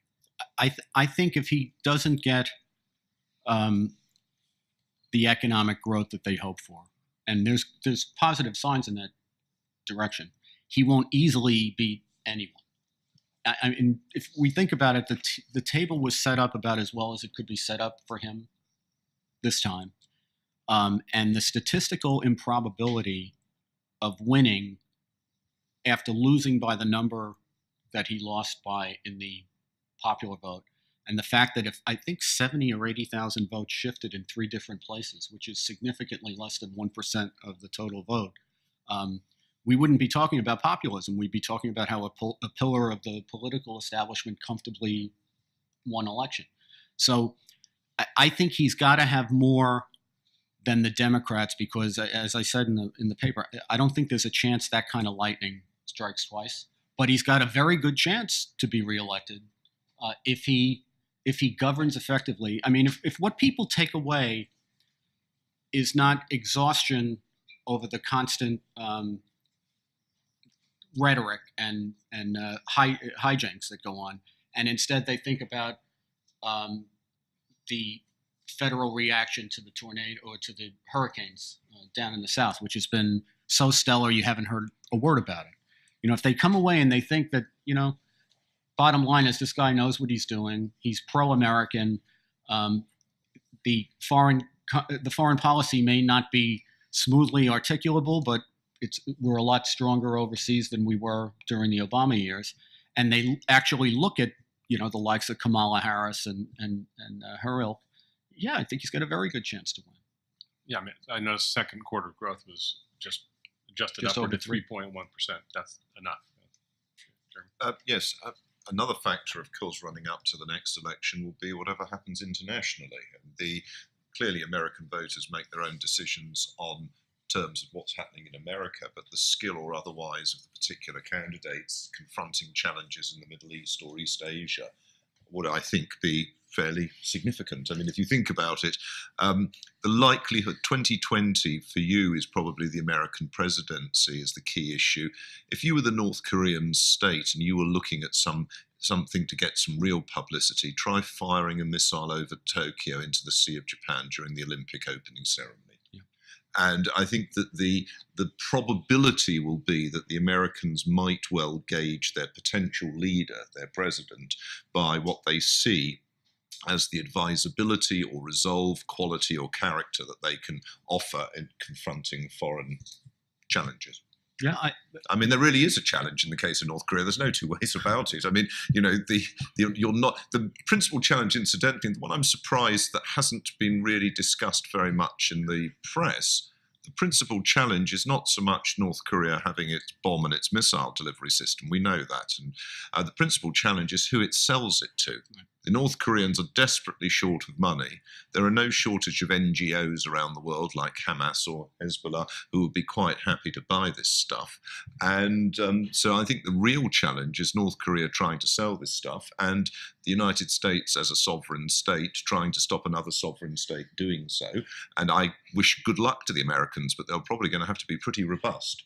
Yeah, I think we have good reason to think the North Koreans are actually working with the Iranians now. Yes, and that the Iranians are much more flush with cash and much more equipped to be an effective ally because of the Iran nuclear deal. Well, just very quickly, just think through this following scenario. In 1962, you had the Cuba Missile Crisis. 2020, what happens if Kim decides to flog it cheaply to somebody like President Maduro?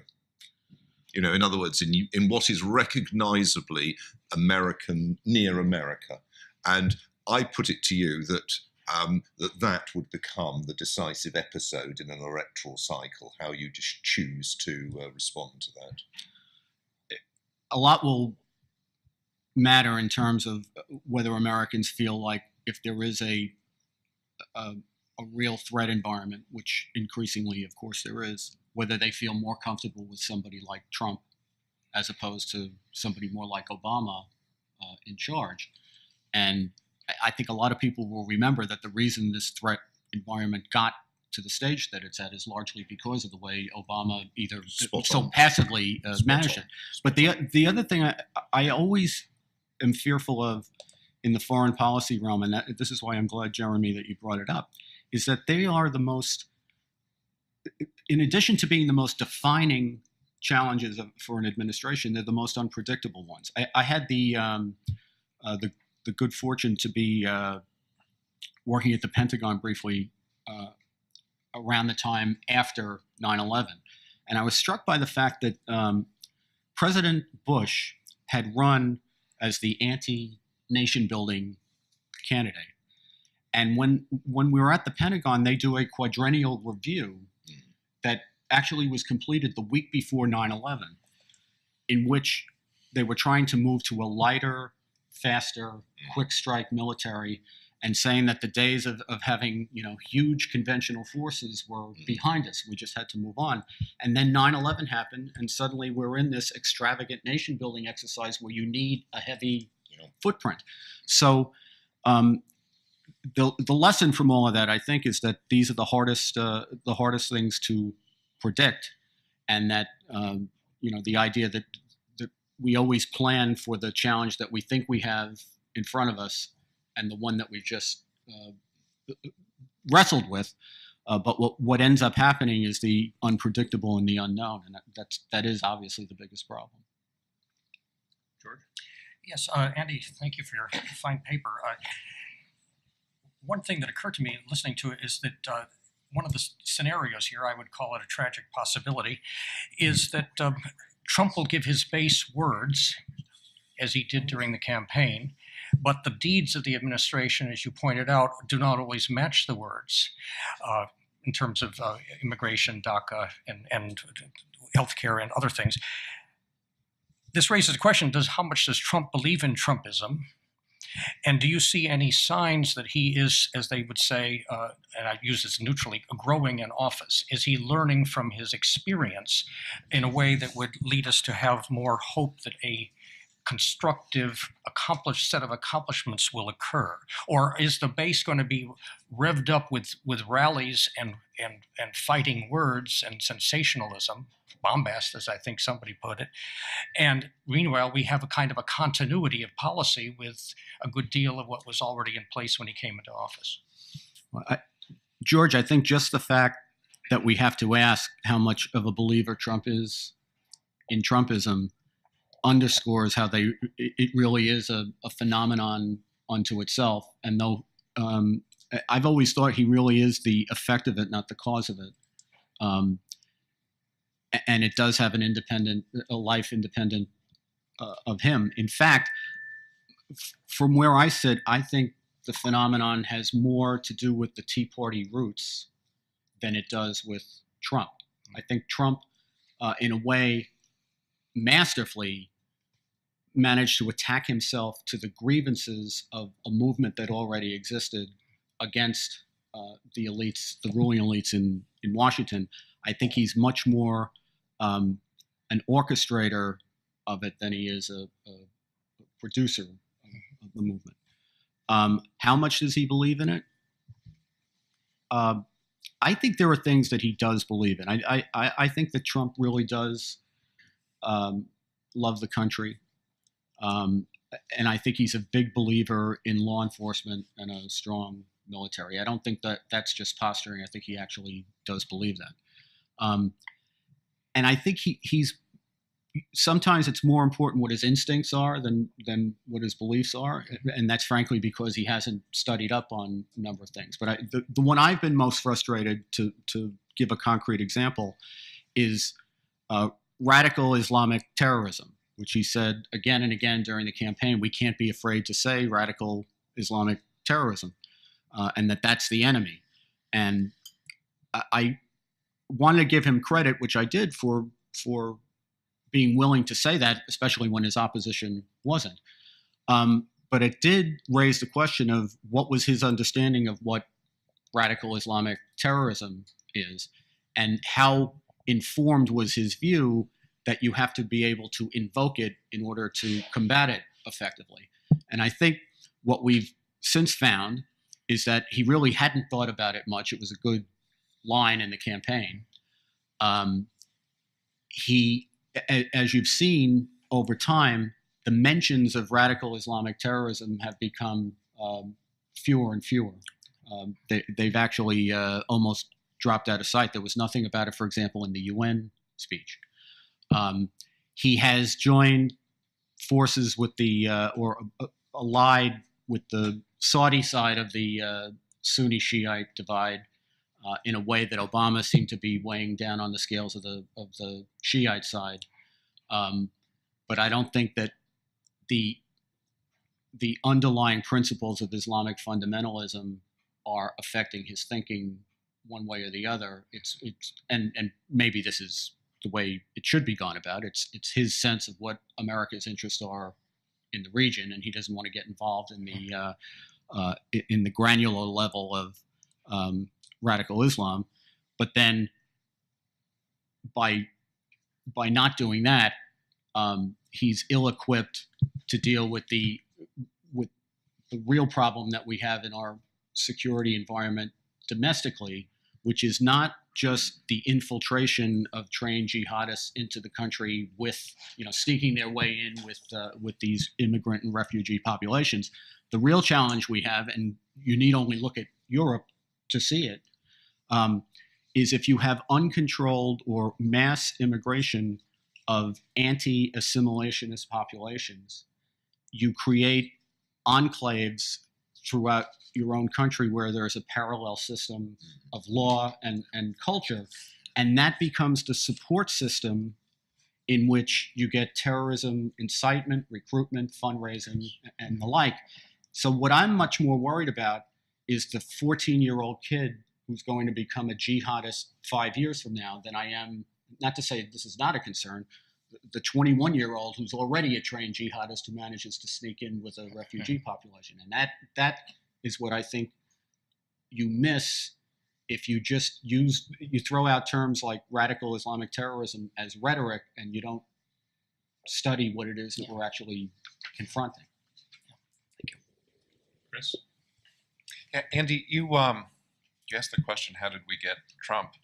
To me, there's another element of it that you didn't get to in your paper, which is that there's a frustration on the part of voters that they've been electing Republicans who don't seem to act. On the one hand, they're wedded to a sort of anachronistic set of policy prescriptions, and on the other, seem unwilling or unable to act. I'm thinking particularly about Congress, but not only about Congress. So when you talk about repealing Obamacare, Congress was unable to do this in December.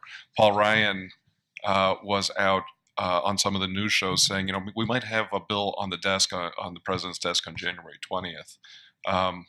That to me is in part how we got Trump, was just a frustration with having elected, having the 2010 Tea Party election, got nothing for that. At what point do you think Congress gets the message that they need to actually act? I get the sense that there's a lot of Republicans in Congress who have, at least until recently, hoped they could wait out Trump and figure out what comes next. But at some point, they need to do something, because the frustration and the criticism from the electorate is pointed at them, not at the president, or at least from Republicans. Chris, I think they worry more about primaries than anything else, because that's the ticket out of power. And this may be the real dysfunction in our system, because the electorate that participates in primaries is not necessarily representative of the general electorate, particularly the electorate that we see in presidential elections every 4 years, which is markedly different even than the electorate we see in the midterm elections.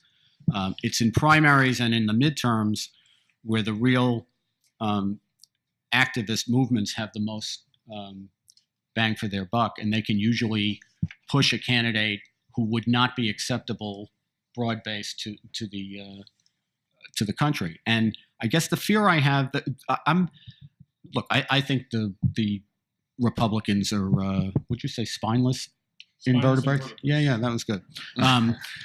Sure, I think they are, but I can't help on some level having some sympathy for them, even in looking at an election that Trump won and realizing that Trump won with 54% of the country voting against him, and many people who voted for him doing it with great reluctance. There's a reason the Republicans didn't want to repeal Obamacare. It's disgraceful that they ran around saying they would do it when they actually had no intention of doing it, but that doesn't mean that the reluctance to do it is inexplicable. They don't want to do it because it would be very unpopular with a lot of people in the country who have not come around, maybe because of the way the culture is and maybe because of the way we've been governed for decades, but they have not come around to the idea that you actually need to pay for the entitlement stake. And they believe that you can just get more, and someone will pay for it, and they're entitled to that. I wondered aloud recently at National Review. I didn't get any takers about whether anyone was willing any longer to defend the proposition that you are not entitled to health care as a right. Nobody wants to take that on, but it's a fact. You're not entitled to health care as a right. Health insurance is a commodity. It's like any other commodity that if you get arrested, you're entitled to a lawyer. That's in the Constitution, but you don't get a doctor if you get sick. We have people in the conservative movement who wouldn't touch that with a 10-foot pole? But it's an absolute constitutional fact. You're not entitled to a doctor.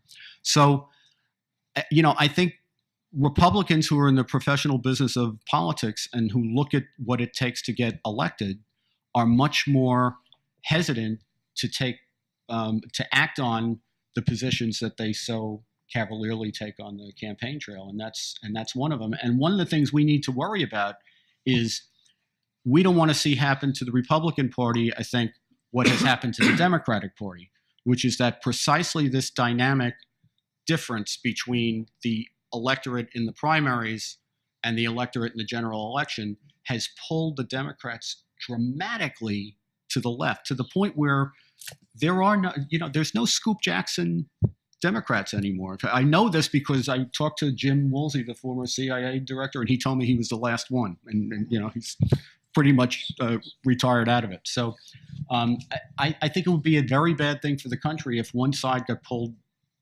One side has already been pulled to an irrational extreme, and we need to be, just like Trump needs to figure out how to cobble together support to move legislation, we need to understand that there's a conservative movement and there's our principles and our ideals, and we do pursue them all the time, but we have to pursue them in a practical environment of realism about what can be achieved. And it's perfectly fine to be incensed at the notion that the Republicans won't even do what's achievable, but I do think you need to at least understand that there's reason for their reluctance.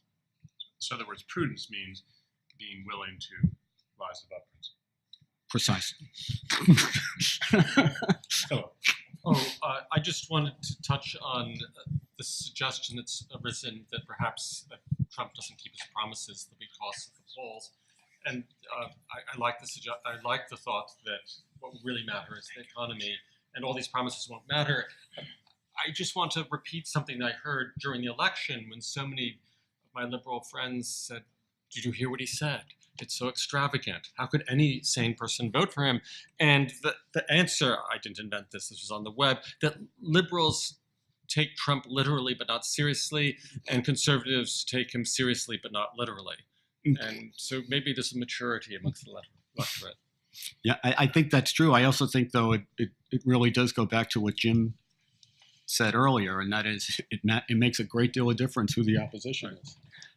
Trump will be, if things are on a generally good trajectory, Trump will be forgiven for an awful lot of broken promises if he's running against someone like Kamala Harris. I think that's just a fact. Yeah. One question and then an observation.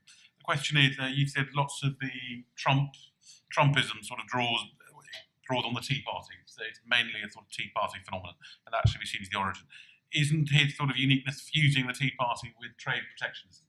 I know you've had previous American politicians going on about trade protectionism, such as Ross Perot and Pat Buchanan, but isn't the sort of unique Trumpism of putting these two sets of ideas together, which haven't been together before?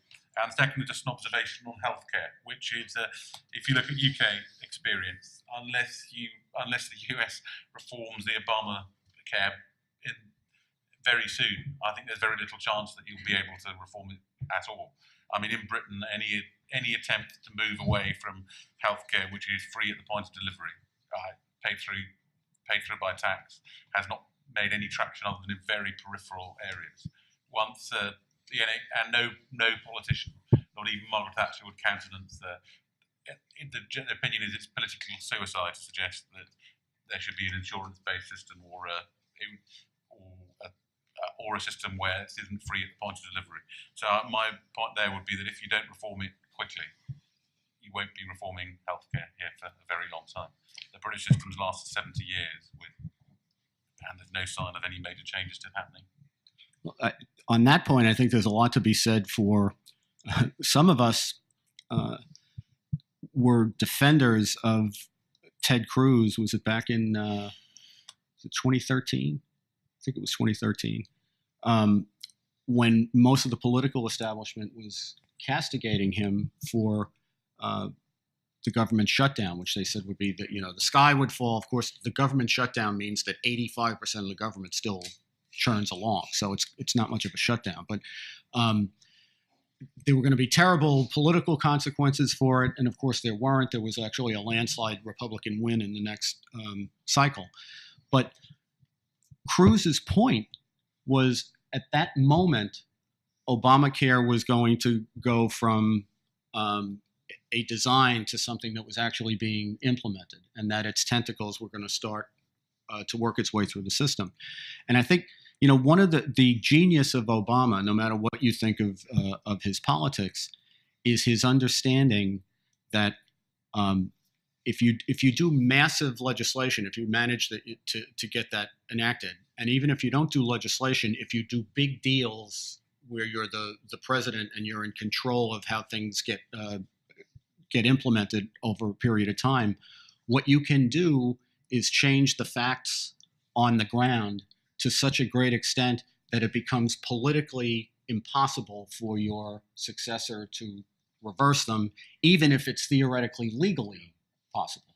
So, Michael, I worry that we're actually past the Rubicon on Obamacare, but I do agree that with each opportunity to do something about it, it becomes less likely that anything will ever be done about it, short of when the financial system underpinning it collapses. As far as the Tea Party and Trump's populist movement, I don't mean to suggest that there aren't significant differences between the two. My point was simply that the question is, how much does Trump believe in Trumpism? And my sense is that there may be more commonality between the Tea Party roots of what has evolved into a kind of a grassroots partnership between the Trumpists and the Tea Party people. They may have more in toto in common than we'll conclude that Trump has with Trumpism. The jury's out on that. We'll have to see how much he follows through on what he committed to, but it'll be interesting to see. So we'll take two more questions and then have a break. So Daniel and Douglas. Okay, so first, a very small correction, Andy. You said that Trump had stopped using the phrase radical Islamic terrorism, specifically in the UN speech. I just looked it up, and he did indeed say on Tuesday, we will stop radical Islamic terrorism. And he's done this consistently. He did it even in Saudi Arabia. He used the word Islamic even when his speechwriters wanted him to say Islamist. And he does this quite deliberately, as I'm sure you're well aware, because he knows it's divisive. He knows that this creates a them and us kind of division, which he can then use and mobilize politically. And he's done this brilliantly on many occasions. He's doing it right now with the NFL protest. He knows that he has the majority on his side. And this is how he also destroyed all his political rivals, including the darling of the Tea Party, Ted Cruz, very effectively. So my real point is, let's underestimate this guy. We talked in this conference so far only about American populism, but the title is actually populism in general. And of course, it's a worldwide phenomenon right now. But no other country has produced a leader, a populist leader, remotely in the same league of political savviness and ruthlessness as Donald Trump. I mean, you compare him with somebody like Marine Le Pen in France. She was flat-footed and clumsy and just easily outmaneuvered by a relative novice like Emmanuel Macron. The Germans, despite the success of this new AfD party, they can't even decide who the leader is, let alone have somebody, maybe this is to do with the Germans being terrified of the Führerprinzip. They don't want a Führer because look what happened last time. But anyway, it's a leaderless party. Geert Wilders in the Netherlands, despite the fact that the Dutch clearly are looking for a populist leader, but he's not the guy. He's too weird. He has funny hair, you know, all this sort of thing. Trump is, compared to all these people, these pygmies, he is a genius. And so when we talk about his personal defects and his extravagance and his bombast and all the rest of it, that's all true. And he certainly is a narcissist. And you might throw in a few more things. He's a bit paranoid and he's a bit of a megalomaniac. Maybe Kim Jong-un is right about that. But never mind, it doesn't matter. The guy is a political genius. And you know, this is a rare thing. There are many populists in the world, but there's only one who's really popular, and it's Trump. Here. Andrew, I've really enjoyed listening to your. I've really enjoyed listening to your presentation. I was very struck by the list of examples you gave where Trump had been ineffective in actually affecting change. It was really more of an observation than a question. But you closed by talking about a possible future with no parties or with new parties. And you alluded to the fact that digital may mean that you move to a world where some of the established features of our democracy with its two-party systems may change. I was always struck when I was in the House of Commons how many Conservative MPs regarded it as their job to be Eurosceptic and were slightly put out by the impertinence of these UKIP people coming along and doing their job for them. And I wonder if perhaps people within the American conservative movement regard it as their job to be anti the Democrats and are slightly put out when Trump and his lot come along and do it better. I mean, in the UK, the Labour members of Parliament are really offended that Jeremy Corbyn's come along and is offering an alternative to the Tories. They regard that as their job. They've been hopeless at doing it. And they're feeling quite offended. So perhaps one of the ways of looking at populism is to see it as the inability for people to control particular movements becoming much more fluid and self-defining. And bluntly, if you don't do the job of opposing stuff very well, someone comes along and does it better than you, and no one has a right to wear the crown by virtue of holding a particular office. If you're not good at doing it, someone else will come along and take the job for you. Right. I think that's a great point. Part of what we have in the ruling class is not only an effort, a successful effort to define this is what a conservative is, this is how we oppose the other side, and they don't like gatecrashers. And Washington is amazing at that. I remember when I first left the U.S. Attorney's Office, I was asked to be on 60 Minutes, which I ordinarily wouldn't have done, except they asked me to be their legal expert in some dispute, so I figured they couldn't slice and dice the tape to make me look like a fool if they were bring me in to I guess do that to someone else. But I end up sitting for an interview with Leslie Stahl, who's an absolutely lovely, wonderful person, and as gracious as she is lovely. But we get to talking, and she knew I was working at the Pentagon at the time, and I was working for Paul Wolfowitz, who was Deputy Defense Secretary at the time. And after we get to kibitzing for a while, she said, let me ask you something about Wolfowitz. Is he as crazy as Cheney? And it was there, and I actually was not a Washington creature. I actually tried to mind my business and stay up in New York as much as possible during the 20 years I was in the Justice Department.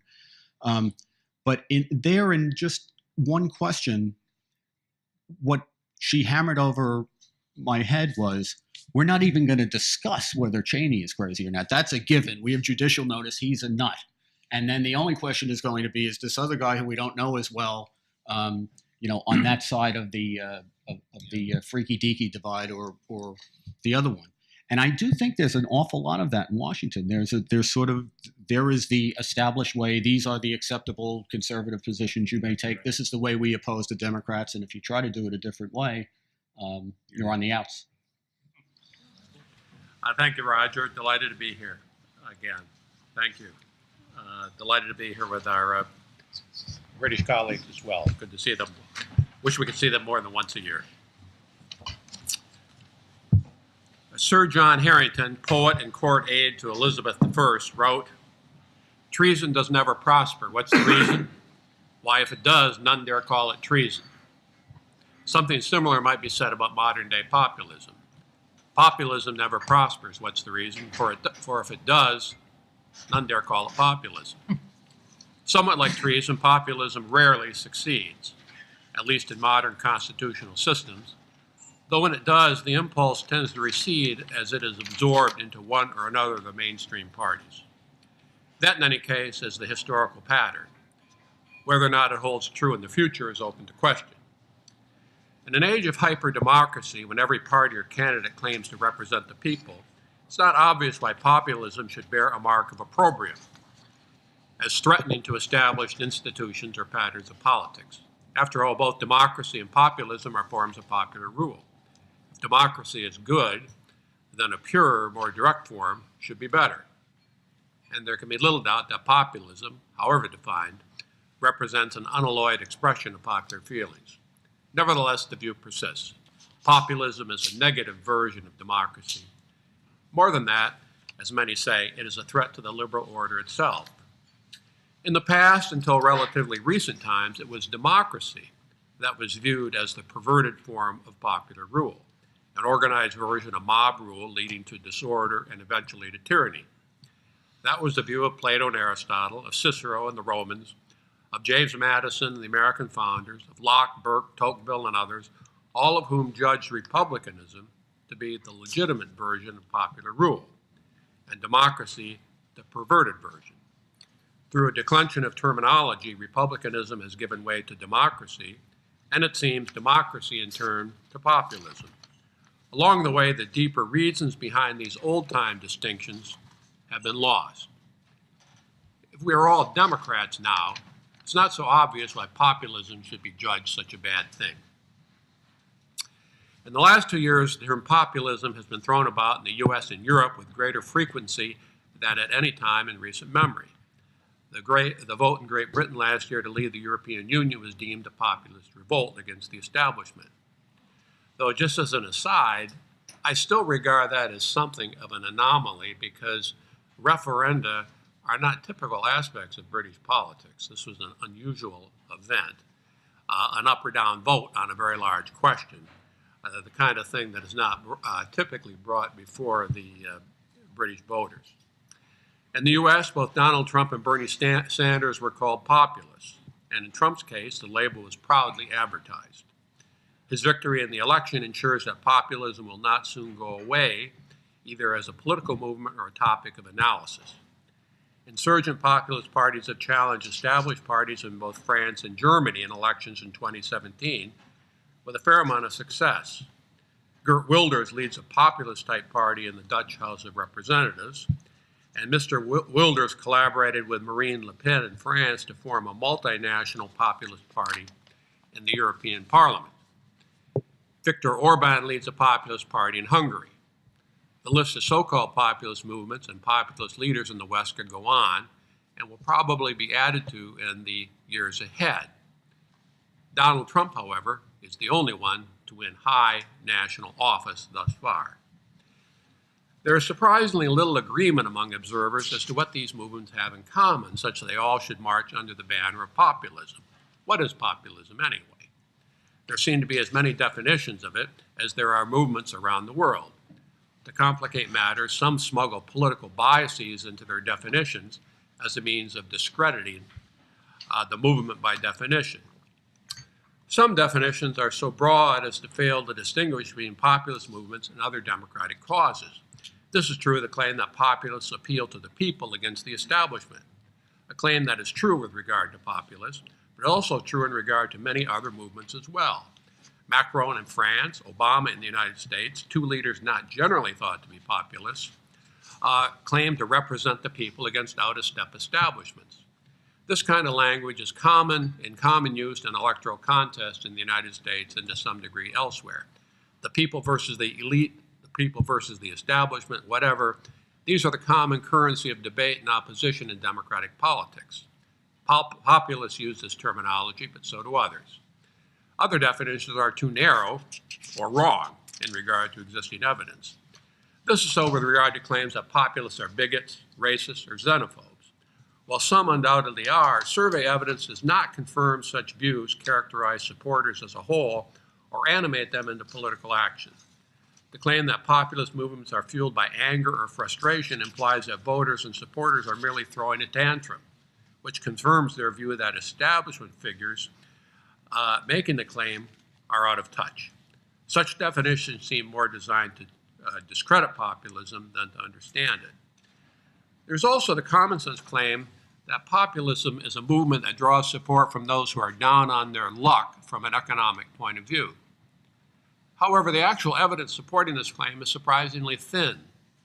In the United States election, Donald Trump did much better than Mrs. Clinton among white voters with a high school education or less, a statistic that has been cited to support the idea that Trump's voters were generally downwardly mobile. Yet post-election surveys did not show that Trump's voters were more likely than Clinton's to be unemployed or out of the workforce. Mrs. Clinton ran well ahead of Trump among voters who rated the economy as the most important issue. Trump won the bulk of his support in the primaries and the general among very conservative voters and among those who judged terrorism and immigration to be the most important issues facing the country. Many of Trump's voters, perhaps like Mrs. Clinton's, were concerned about the economy, as they said to pollsters, but they did not appear to vote on the basis of personal circumstances, but rather out of worries about the direction of the nation as a whole. If populism is a movement born out of economic dislocation and anger, then the survey evidence does not bear out the claim. Then there's a claim that populist movements appeal to anti-democratic or authoritarian elements in the electorate. Another of those efforts designed to discredit populism by definition. This kind of argument has been made in regard to Trump's voters in the U.S. and Brexit voters in Great Britain. Yet once again, it is a claim with little evidence to back it up.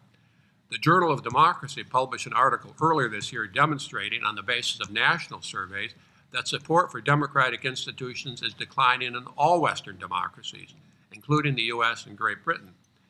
But surprisingly, the decline in support for democracy in these surveys is sharpest among the youngest cohorts born during the 1980s, precisely those in the U.S. most inclined to Mrs. Clinton and in Great Britain against Brexit.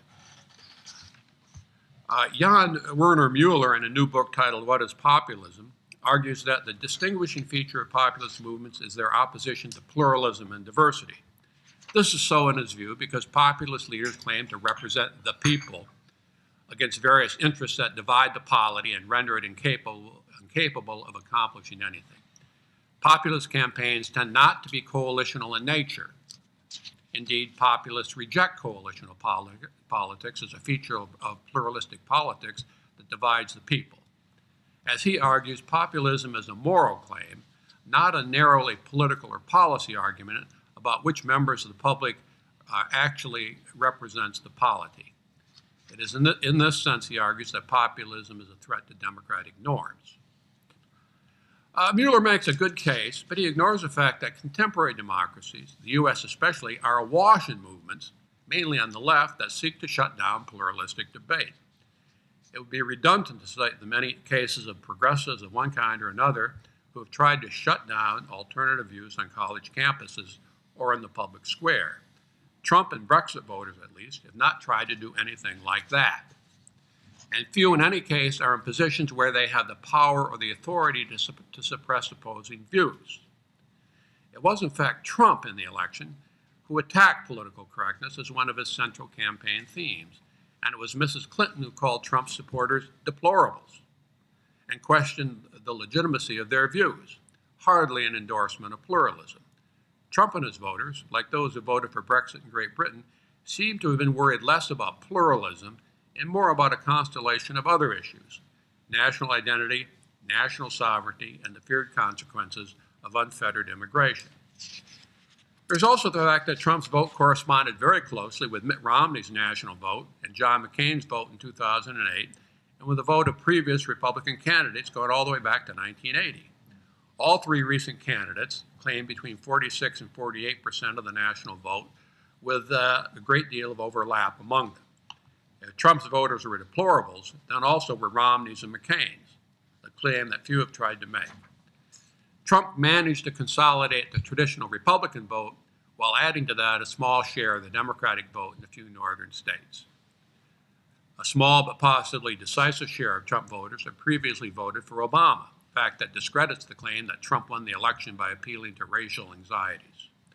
After 8 years of Democratic administration, voters yearned for a change in national direction. In these ways, then, the facts cut against the more extreme claims that Trump's election heralds a victory of the dark forces of bigotry in American life, and thus a radical departure from past trends. There was more continuity in the election than was apparent in the press coverage and official narratives, due to an obsession in the press with some of Trump's more extreme comments and an unexamined belief in Mrs. Clinton's inevitable victory. When that did not materialize, there was a tendency to emphasize the disruptive aspects of Trump's candidacy. She is supposed to win, and thus it was reasonable to think that some kind of cataclysm had occurred to prevent it. If these claims about populism are wrong or incomplete, then what can we say in a general way to describe populist-type movements active in the world today and in the past? Here is a set of generalizations in an attempt to answer that question. One, populism is an authentic aspect of democratic politics that has surged and receded in response to circumstances since the creation of modern systems in the 18th century. Populism typically involves a campaign to organize the people against an elite or an establishment said to be manipulating the system in its own interest. This kind of impulse seems to be built into liberal representative systems in which a line is drawn between government and the people it represents. The contest between the court and country parties in Britain in the 18th century had some of these elements, as did Jefferson's campaign against Hamilton and the Federalists in the United States. Populist movements that developed thereafter in the U.S. replicated Jefferson's imagery. Among them, Jackson's Democrats, the abolitionists, the original Populist Party in the 1890s, Huey Long's followers in the 1930s, Senator McCarthy, George Wallace's campaigns in the 60s, Ross Perot's campaign in 1992, Buchanan's in 96, and now Donald Trump's in 2016. Two, populist movements are protest movements, identified more by what they are against than by what they are for. In this way, populist movements differ from party or candidate campaigns with their lists of policy proposals drawn up by experts and interest groups.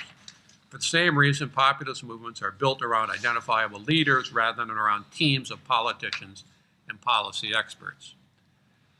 Three, populist movements typically arise outside the established party system in the form of third or fourth parties. That's the case in Europe and especially in parliamentary systems, or seek to capture one or another of the established parties if that path is not possible. In Europe, populism is typically expressed through new parties. In the United States, Jefferson and Jackson created new parties. The primary system in the United States allows populist candidates to capture the established parties, at least on a temporary basis. William Jennings Bryan captured the Democratic Party in 1896 on behalf of the populists, but failed to win an election. George Wallace and Ross Perot tried and failed to capture the Democratic and Republican parties. Donald Trump captured the Republican Party through this avenue and won the presidential election, the first populist since Jackson to succeed in that quest. Just as an aside, I'd say that George Wallace in 1972 was on his way to capturing the Democratic nomination when he was shot in May of 1972. He swept through the northern primaries in reaction to the issues of crime and school busing. Now, George McGovern had written the rules for delegate selection leading up to that campaign, and McGovern had gotten a substantial minority of the primary vote up to that time, but due to his knowledge of the delegate selection process, they captured a majority of the delegates. I only point this out to provide an example of the inherent weaknesses of populist candidates in terms of manipulating the rules in their favor. Number four, far from posing a threat to democratic institutions, populist movements often serve the important purpose of bringing issues to the fore that major parties fail to address or cannot address. Though populist candidates may not succeed in winning offices, the voters they mobilize are often absorbed into one of the major parties. George Wallace raised issues of crime and busing in the 60s and 70s and succeeded in part when his voters were absorbed into the Republican Party. Ross Perot raised the issues of debt and deficit spending in the 1990s, and those were also absorbed into the system, most remarkably when President Clinton announced in 1997 that the era of big government is over. 5, populist movements in the current era, and especially in the United States, but I believe in Europe as well, arise from the right and not from the left. An indication that I take to mean that voters view the establishment as being liberal or leftist in character. All of the populist movements in America dating back to the 1930s have come from the right. Coughlin, McCarthy, Wallace, Perot, Buchanan, and Trump. All prominent figures outside the established parties. Most focused on national issues related to trade, immigration, national identity, patriotism, and the American role abroad. Bernie Sanders and George McGovern did not run populist campaigns, but issue campaigns designed to appeal to established groups within the Democratic Party. 6, populist movements, for a variety of reasons relating to their internal character, tend to fail or come up short in capturing office or sustaining their movements over the long haul. This was the case with all the movements mentioned above, though as noted, several succeeded in raising issues that the major parties had to address. What are the main reasons for their failure? Several. Populist leaders do not build complex coalitions, a skill required in pluralistic systems. The public tends to view them as protest movements, not as governing campaigns. They lack policies to deal with the problems they identify. They do not have teams of allies to act as surrogates or spokesmen, or to represent them with voting groups. I would only say that when Ronald Reagan and others got elected to office, they had elaborate teams of experts and allies recruited from think tanks and all over the place to fill the offices when they came into power. As we see, Donald Trump has not had that. He's had difficulty filling the governmental offices that presidents have power over. Populists are not coalition builders. Their campaigns are haphazard and disorganized, revolving as they do around particular leaders. They lack experience in raising funds, dealing with the press, and formulating campaign strategies. They also have little experience in governing. I believe that very few presidents besides Donald Trump would have agreed to sit down in one-on-one meetings with the FBI director investigating his administration. I think he would have been cautioned off that by his counselors, and he probably would have known better than to engage in such a risky endeavor. To make matters worse, they typically deal with an adversarial press and a political establishment working daily to bring them down or expose them as frauds. Donald Trump is the first populist in the modern era to have overcome these obstacles to win national office. In winning last year's election, he not only beat the odds and surprised the pollsters, he accomplished something most people thought was impossible. How could a populist candidate with no experience in politics, no influential allies or policy experts, defeat a candidate well-experienced, well-armed with money, allies, expert, and a friendly press? Many of us are still trying to answer that question. A short answer is that he raised the national issue, a powerful message that unified enough voters to win the election and allowed him to dispense with the traditional tactics of coalitional politics. Trump's capture of the Republican nomination and victory in the general election came about through a revolt of the voters, not through a top-down campaign in which well-placed leaders selected the candidate and guided him through the campaign. It's in this sense that Trump is a genuine populist. Trump and the voters did it on their own, really the clearest sign that his campaign was a populist insurgency. Having won office, he faces large challenges, not only in governing and in addressing the issues he raised, but also in simply keeping his position against a hostile press and an establishment that wishes to nullify the election and drive him out. They may yet succeed. Having won election as a loner, Trump lacks loyal allies in Congress. There will be Republicans here and there who will vote against his policy simply to make him fail. As I noted, he must deal with a hostile government establishment, which some call the deep state. He did not bring a team with him into office. So he faces all those challenges. Many conservatives opposed Donald Trump during the election campaign because they said he is not a conservative and that in any case he is unfit temperamentally for the presidency. They were thus willing to roll the dice with Mrs. Clinton in the hope that a conservative to their liking might replace her in 4 or 8 years and that the nation would not be changed all that much in the interim. That was a risk many conservatives were not willing to take, and thankfully, a lot of voters are not willing to take. They regarded conservative opposition to Trump as more than a little utopian in nature, grounded in the belief that we deserve a near-perfect candidate. But in truth, leaving aside all the objections about Trump, about free markets, trade, and big government, he does in fact stand for the great conservative cause of the present era, namely the preservation of the traditional nation state as the framework for our security, prosperity, and liberties.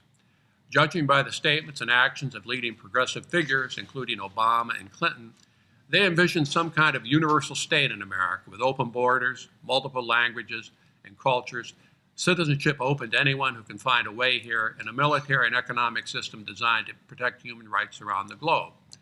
It's a concept that has been raised for a long time in modern life. Kant spoke about a universal state. Others have as well. That may still be where we are headed. There is great momentum behind that enterprise. But that enterprise will never work to secure the sacred advantages of national strength and freedom. Mr. Trump was elected to stem the momentum of that enterprise and to restore a sense of national energy and national belief in America. That sounds like a conservative agenda, and indeed one that dwarfs in importance many of the alternatives that critics have raised. One could cite a distinction between normal politics and regime politics. Normal politics is a fight over the usual issues of taxation, regulation, and so on. There are no permanent losers there. The issues are constantly revisited and changed at the margin. In regime politics, there's a fight over the character of the regime itself. And there, in that circumstance, there are winners and losers. The losers go home, and the winners go on to shape the regime. We've had two such episodes since the Constitution was ratified. That occurred in the 1850s and 1860s, and in the 1930s and 1940s, when the United States forged new kinds of regime, and the losers went home and lost. Are we entering into that type of regime politics in the United States today? Has the politics of the post-war period become exhausted? The old arguments exhausted and out of date? The election of Donald Trump suggests that that may well be the case, and that we must look forward, or could look forward, with some degree of trepidation to a great deal of instability, at least in American national politics in the years ahead. Thank you. Thank you, Jeremy. Well, I thought that was excellent and very interesting, and I agree with a lot of what you said. I wonder if I could just, though, expand the data set a bit more. First of all, I think that there are actually quite a lot of populist movements from the left as well as the right. If you're looking at the world at the present moment, Podemos in Spain, or the Five Star in Italy, or Syria's in Greece, and, well, I suppose you could say Corbyn's takeover of the Labour Party in Britain.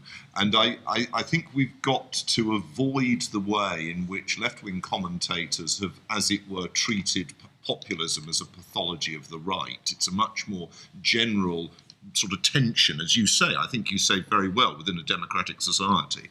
And the second point, I've got nothing in order to limit President Trump's achievement of winning the election, but I'm not sure I would describe him as the only populist or the first populist to win a democratic mandate in the present world. You may have your own views on whether they constitute populist governments, but I would have thought the governments at the present moment of Greece, Poland, Hungary are all populist. I would have thought Modi in India and the BJP is very much a populist party, and that's the world's biggest democracy. And I would have thought Erdogan in Turkey. And I think that actually one of the problems with the discussion of populism is the left has treated it as a sort of new pathology in which to attack Brexit or Trump or whatever. Actually, populism is much more general as a result of the issues and tensions which I think all the speakers this morning have brilliantly spoken to within democratic societies. Yes. Now, I don't describe populism as a pathology, and the left does. as I say, I think is an authentic expression of democratic politics. It's something that's built in to our representative systems. I think, Jeremy, I may be guilty of looking too much at Western Europe and the United States for my models of populism. I think that, that's valid. I did mention Hungary. Yes. And actually, the Hungarian leader is really quite a good example, I think, of a populist. Some of the imagery that he has used is very clearly of a populist character. I'd not thought of the Indian circumstance valid. I was thinking mainly of France, Germany, Italy, a little bit, Great Britain. As I say, I think the Brexit thing is somewhat overstated. I'd like to hear your opinion of that. We don't typically have referenda in Great Britain. Lacking that referendum, I don't know that we'd be talking about populism in Great Britain. Yes, I think that's true. And of course, there are reasons why we don't typically have referenda in parliamentary systems, precisely for that reason. I think in parliamentary systems, as opposed to systems where we elect single-member executives like a president or a governor, populists have a higher hurdle to jump over. Yes. Because the difficulty of winning parliamentary majorities is great in those systems compared to the United States, where we have primaries and elections for president and so on, where those parties can be captured. Much more difficult in parliamentary systems. So, yes, I take your point, Jeremy. Thank you. Phil? Well, I think this exchange just now was very illuminating, at least for me, on both sides. And it actually makes me wonder whether we should get away from the word populism for a minute and just think about structurally how people get elected. And from that perspective, actually, I can't help thinking there's a lot of continuity, which you mentioned, among the last three presidents. Bill Clinton, I think, started it, and this was an echo of Jackson. He developed a relationship with individual Americans that cut through party and governmental institutions. He just began it, but there was some of that charisma and that personal connectedness. Obama took it much further. Obama used to have an office 30 feet from mine, and I just thought he was a failed state senator. But in fact, he was completing a real revolution in how we conduct politics, namely to get individuals just to see their connectedness to him. It was a one-on-one thing. And then Trump just completes the phenomenon just from a different perspective and somewhat perhaps more crudely, but they're all of a sort. And it strikes me that whatever label one wants to give to this, and there are a lot of disparaging labels one could give to it, it is a little worrisome wherever you stand in the political sphere, because it cuts through the very institutions, party or governmental, that we've established in a republic. And just to complete this thought, I want to get back to Andrew Jackson, who did begin this, Jefferson before him. But there's an interesting diary of a New Englander growing up in Salem, and he remarks in the evening of the election, he's walking down the street with his father, he's 10 years old, and he hears in the darkness someone shouting, "Huzzah, huzzah, huzzah for Jackson," and then echoing from the other side of the street, "Huzzah, huzzah." And he writes 40 years later, he said, "I was only 10 years old, but I knew then that this was a profound change because no one in New England would ever shout huzzah in the street." And suddenly it was happening. And I think we're seeing that again. I think that, this question as to whether populism is something exclusive to the right or it occurs on both sides is a discussion kind of worth having in some depth. I mean, my point of departure is the United States. So the contemporary state has been built by liberals. They occupy all the major positions, whether it's the universities or government or whatever in journalism.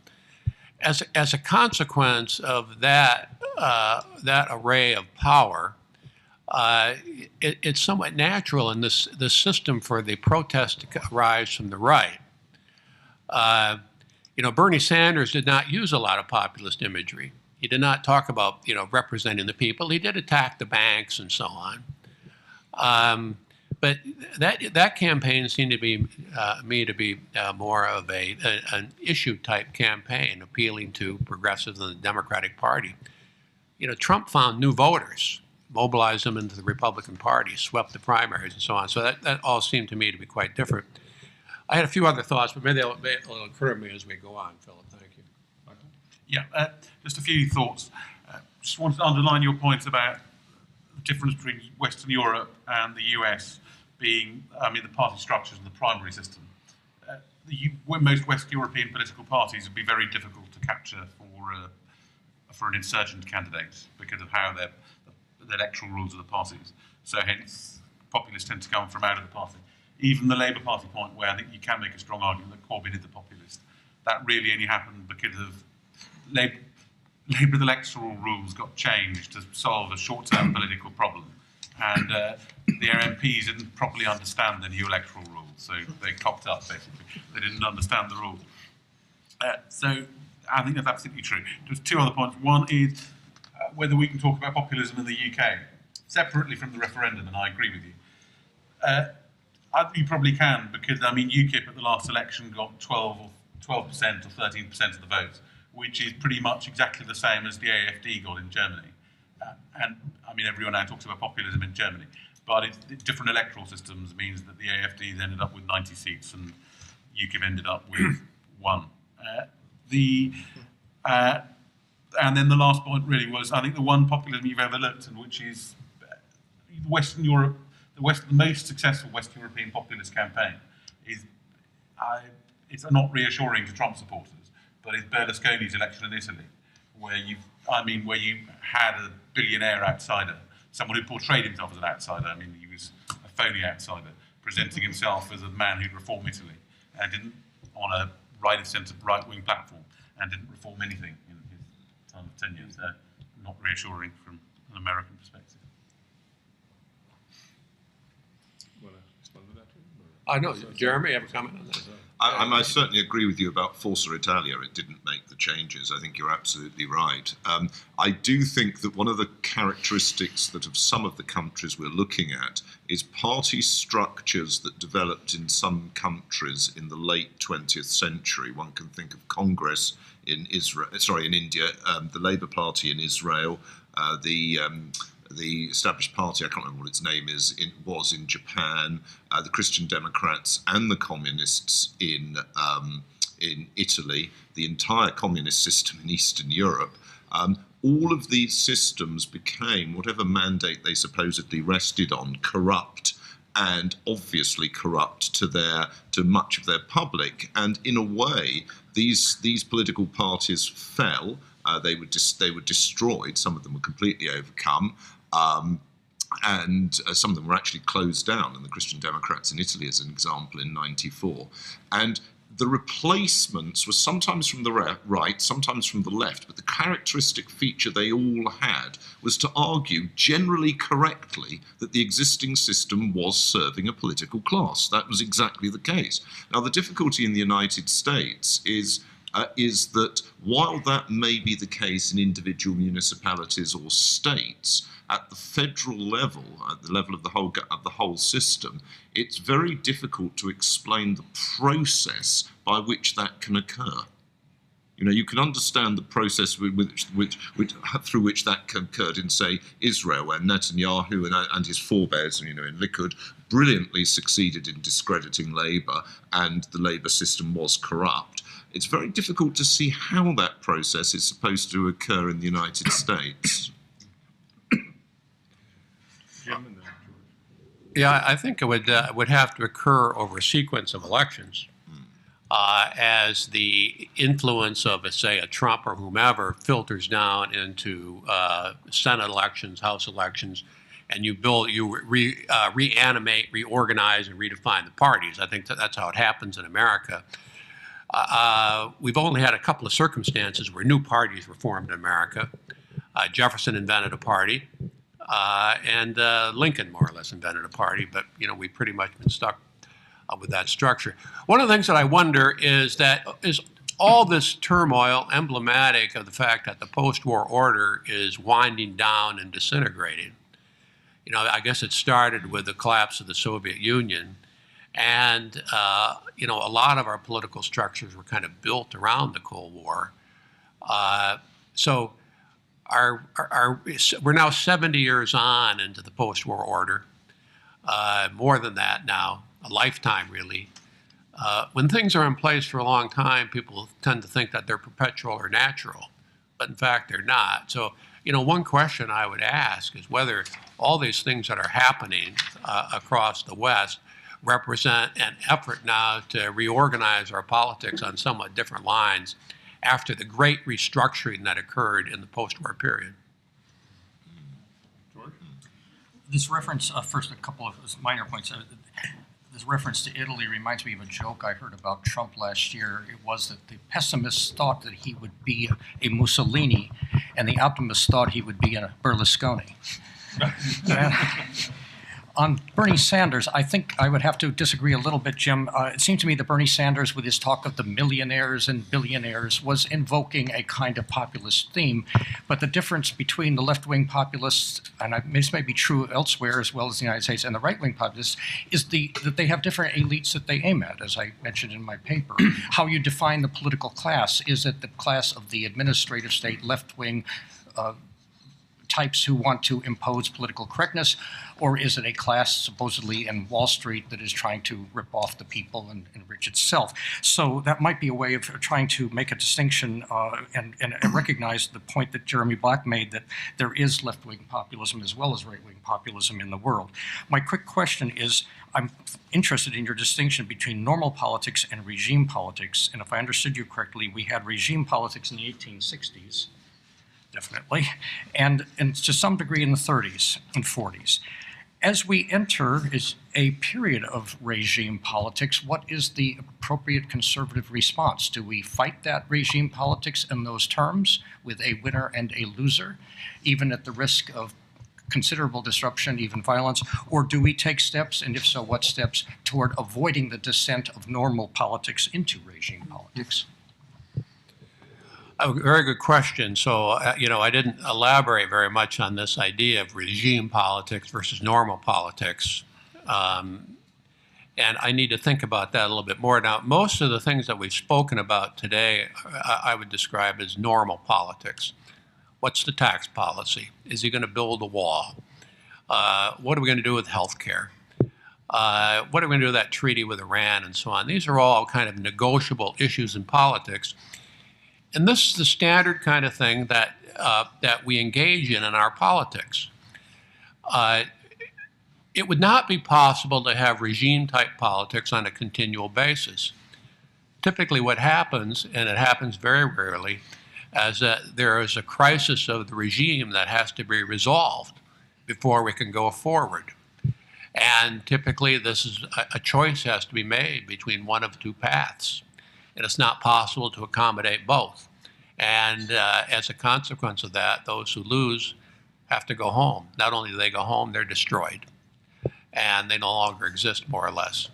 So, as I say, and the pattern in the United States, I think less than elsewhere, is that when these things happen, they tend to bring about enormous change in relatively compressed periods of time. Sometimes the change is violent, as in the 1860s, less so in the 1930s and 1940s. But we create a new elite to run the system on different principles. And those who lose are discredited. So these in the United States have occurred roughly every 70 or 80 years. And we're now 70 plus years into the post-war period, and it's now, I think, unwinding. So, George, you asked the question, what would this look like and how can we prevent it from happening? I think I kind of began to sketch out this idea that one of the battles will be between maintaining a traditional nation state and moving to some sort of more of an international state of the kind envisioned by Hillary Clinton and Barack Obama, with more open borders, a focus on multiculturalism. I think one of the judges in not the immigration case, but the travel ban case, a couple of them came very close to asserting that people, non-citizens living in Yemen, have a right under the U.S. Constitution to travel to the United States, and that this travel ban violated the rights of people living in Yemen to travel to the United States. He didn't quite say that, but they were getting there. That's kind of their view, that the American Constitution protects rights of people all over the world, and it's not limited to the citizens and residents of the United States. So I think that is a completely unworkable political system. It would collapse and disintegrate if tried. It would never work. I would also say this, that the left has built up in the West a formidable welfare state with a great deal of popularity. I believe if they thought about this a little bit more closely, they would see that an open immigration regime is going to discredit the welfare state, because it's going to open up benefits and rights to benefits under the welfare state to all sorts of people who've not paid for them. And I think some of that is happening already in the United States and Western Europe. So I don't have an answer to the question about regime politics. I do suggest that some of the things we're seeing have aspects of the kinds of things we saw in the 1850s. Daniel Johnson, then James Pinero, then I think we'll yield to that not unpleasant sensation of emptiness, which is the silent luncheon gong of the soul. Thank you. The more I listen to this discussion about populism, the more I question the usefulness of the concept. Because very often it seems that what we're really talking about is the oldest political skill that there is, which is oratory. And if you go right back to the ancient Greeks, to Demosthenes or the Romans, I mean, watch a really good performance of Shakespeare's Julius Caesar.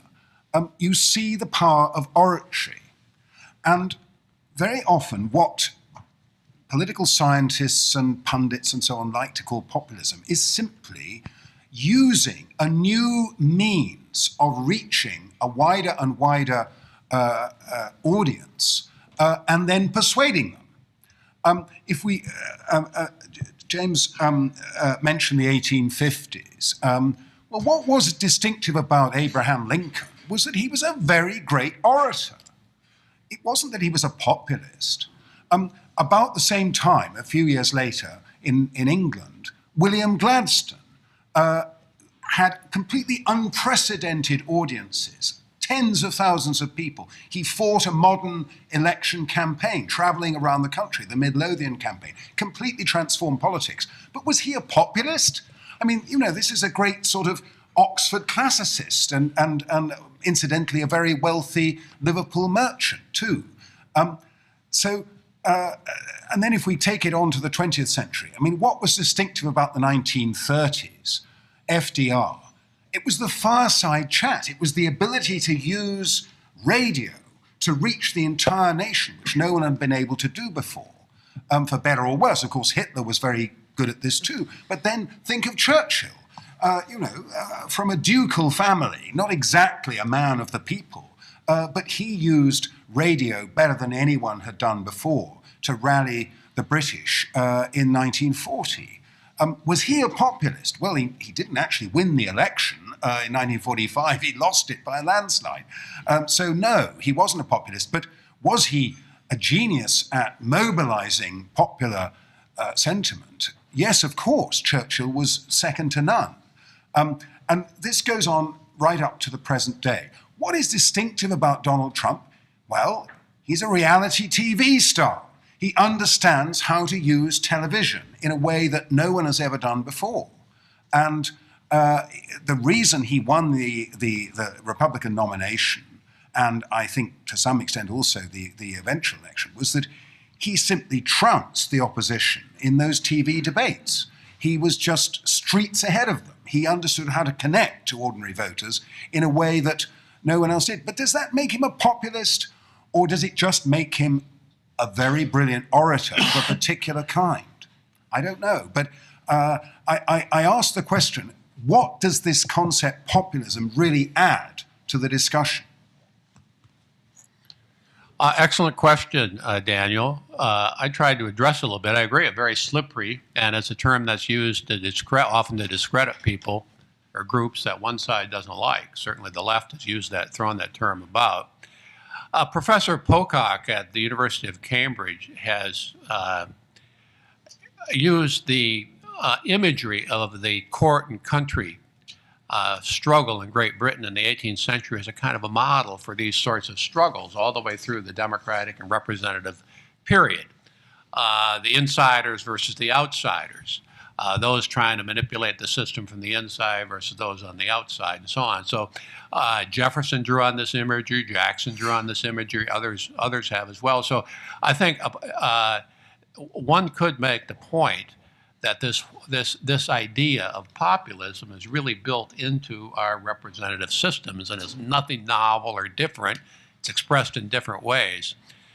I would add this to the whole nationalist debate. I mean, one of the things that we see going on today really come from the left is an effort to discredit the heroic history of these nations, Great Britain and the United States in particular.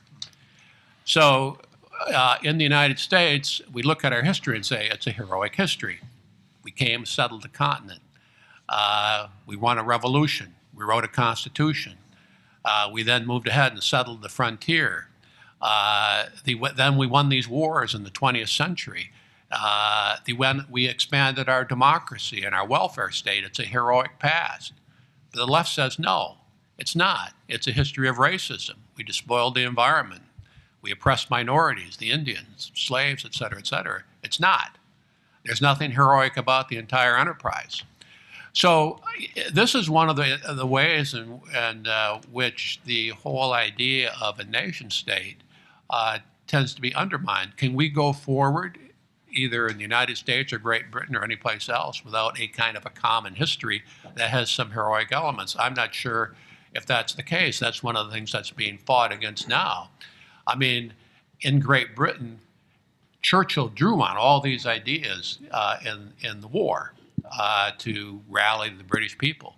Could that be done today in a similar circumstance? Fortunately, a similar circumstance is unlikely to arise. But I think this is one of the great questions that Donald Trump has raised in his highly inarticulate way. James? James Pinero, New Criterion. I realize I'm standing between you and lunch, which is a very unpopular position.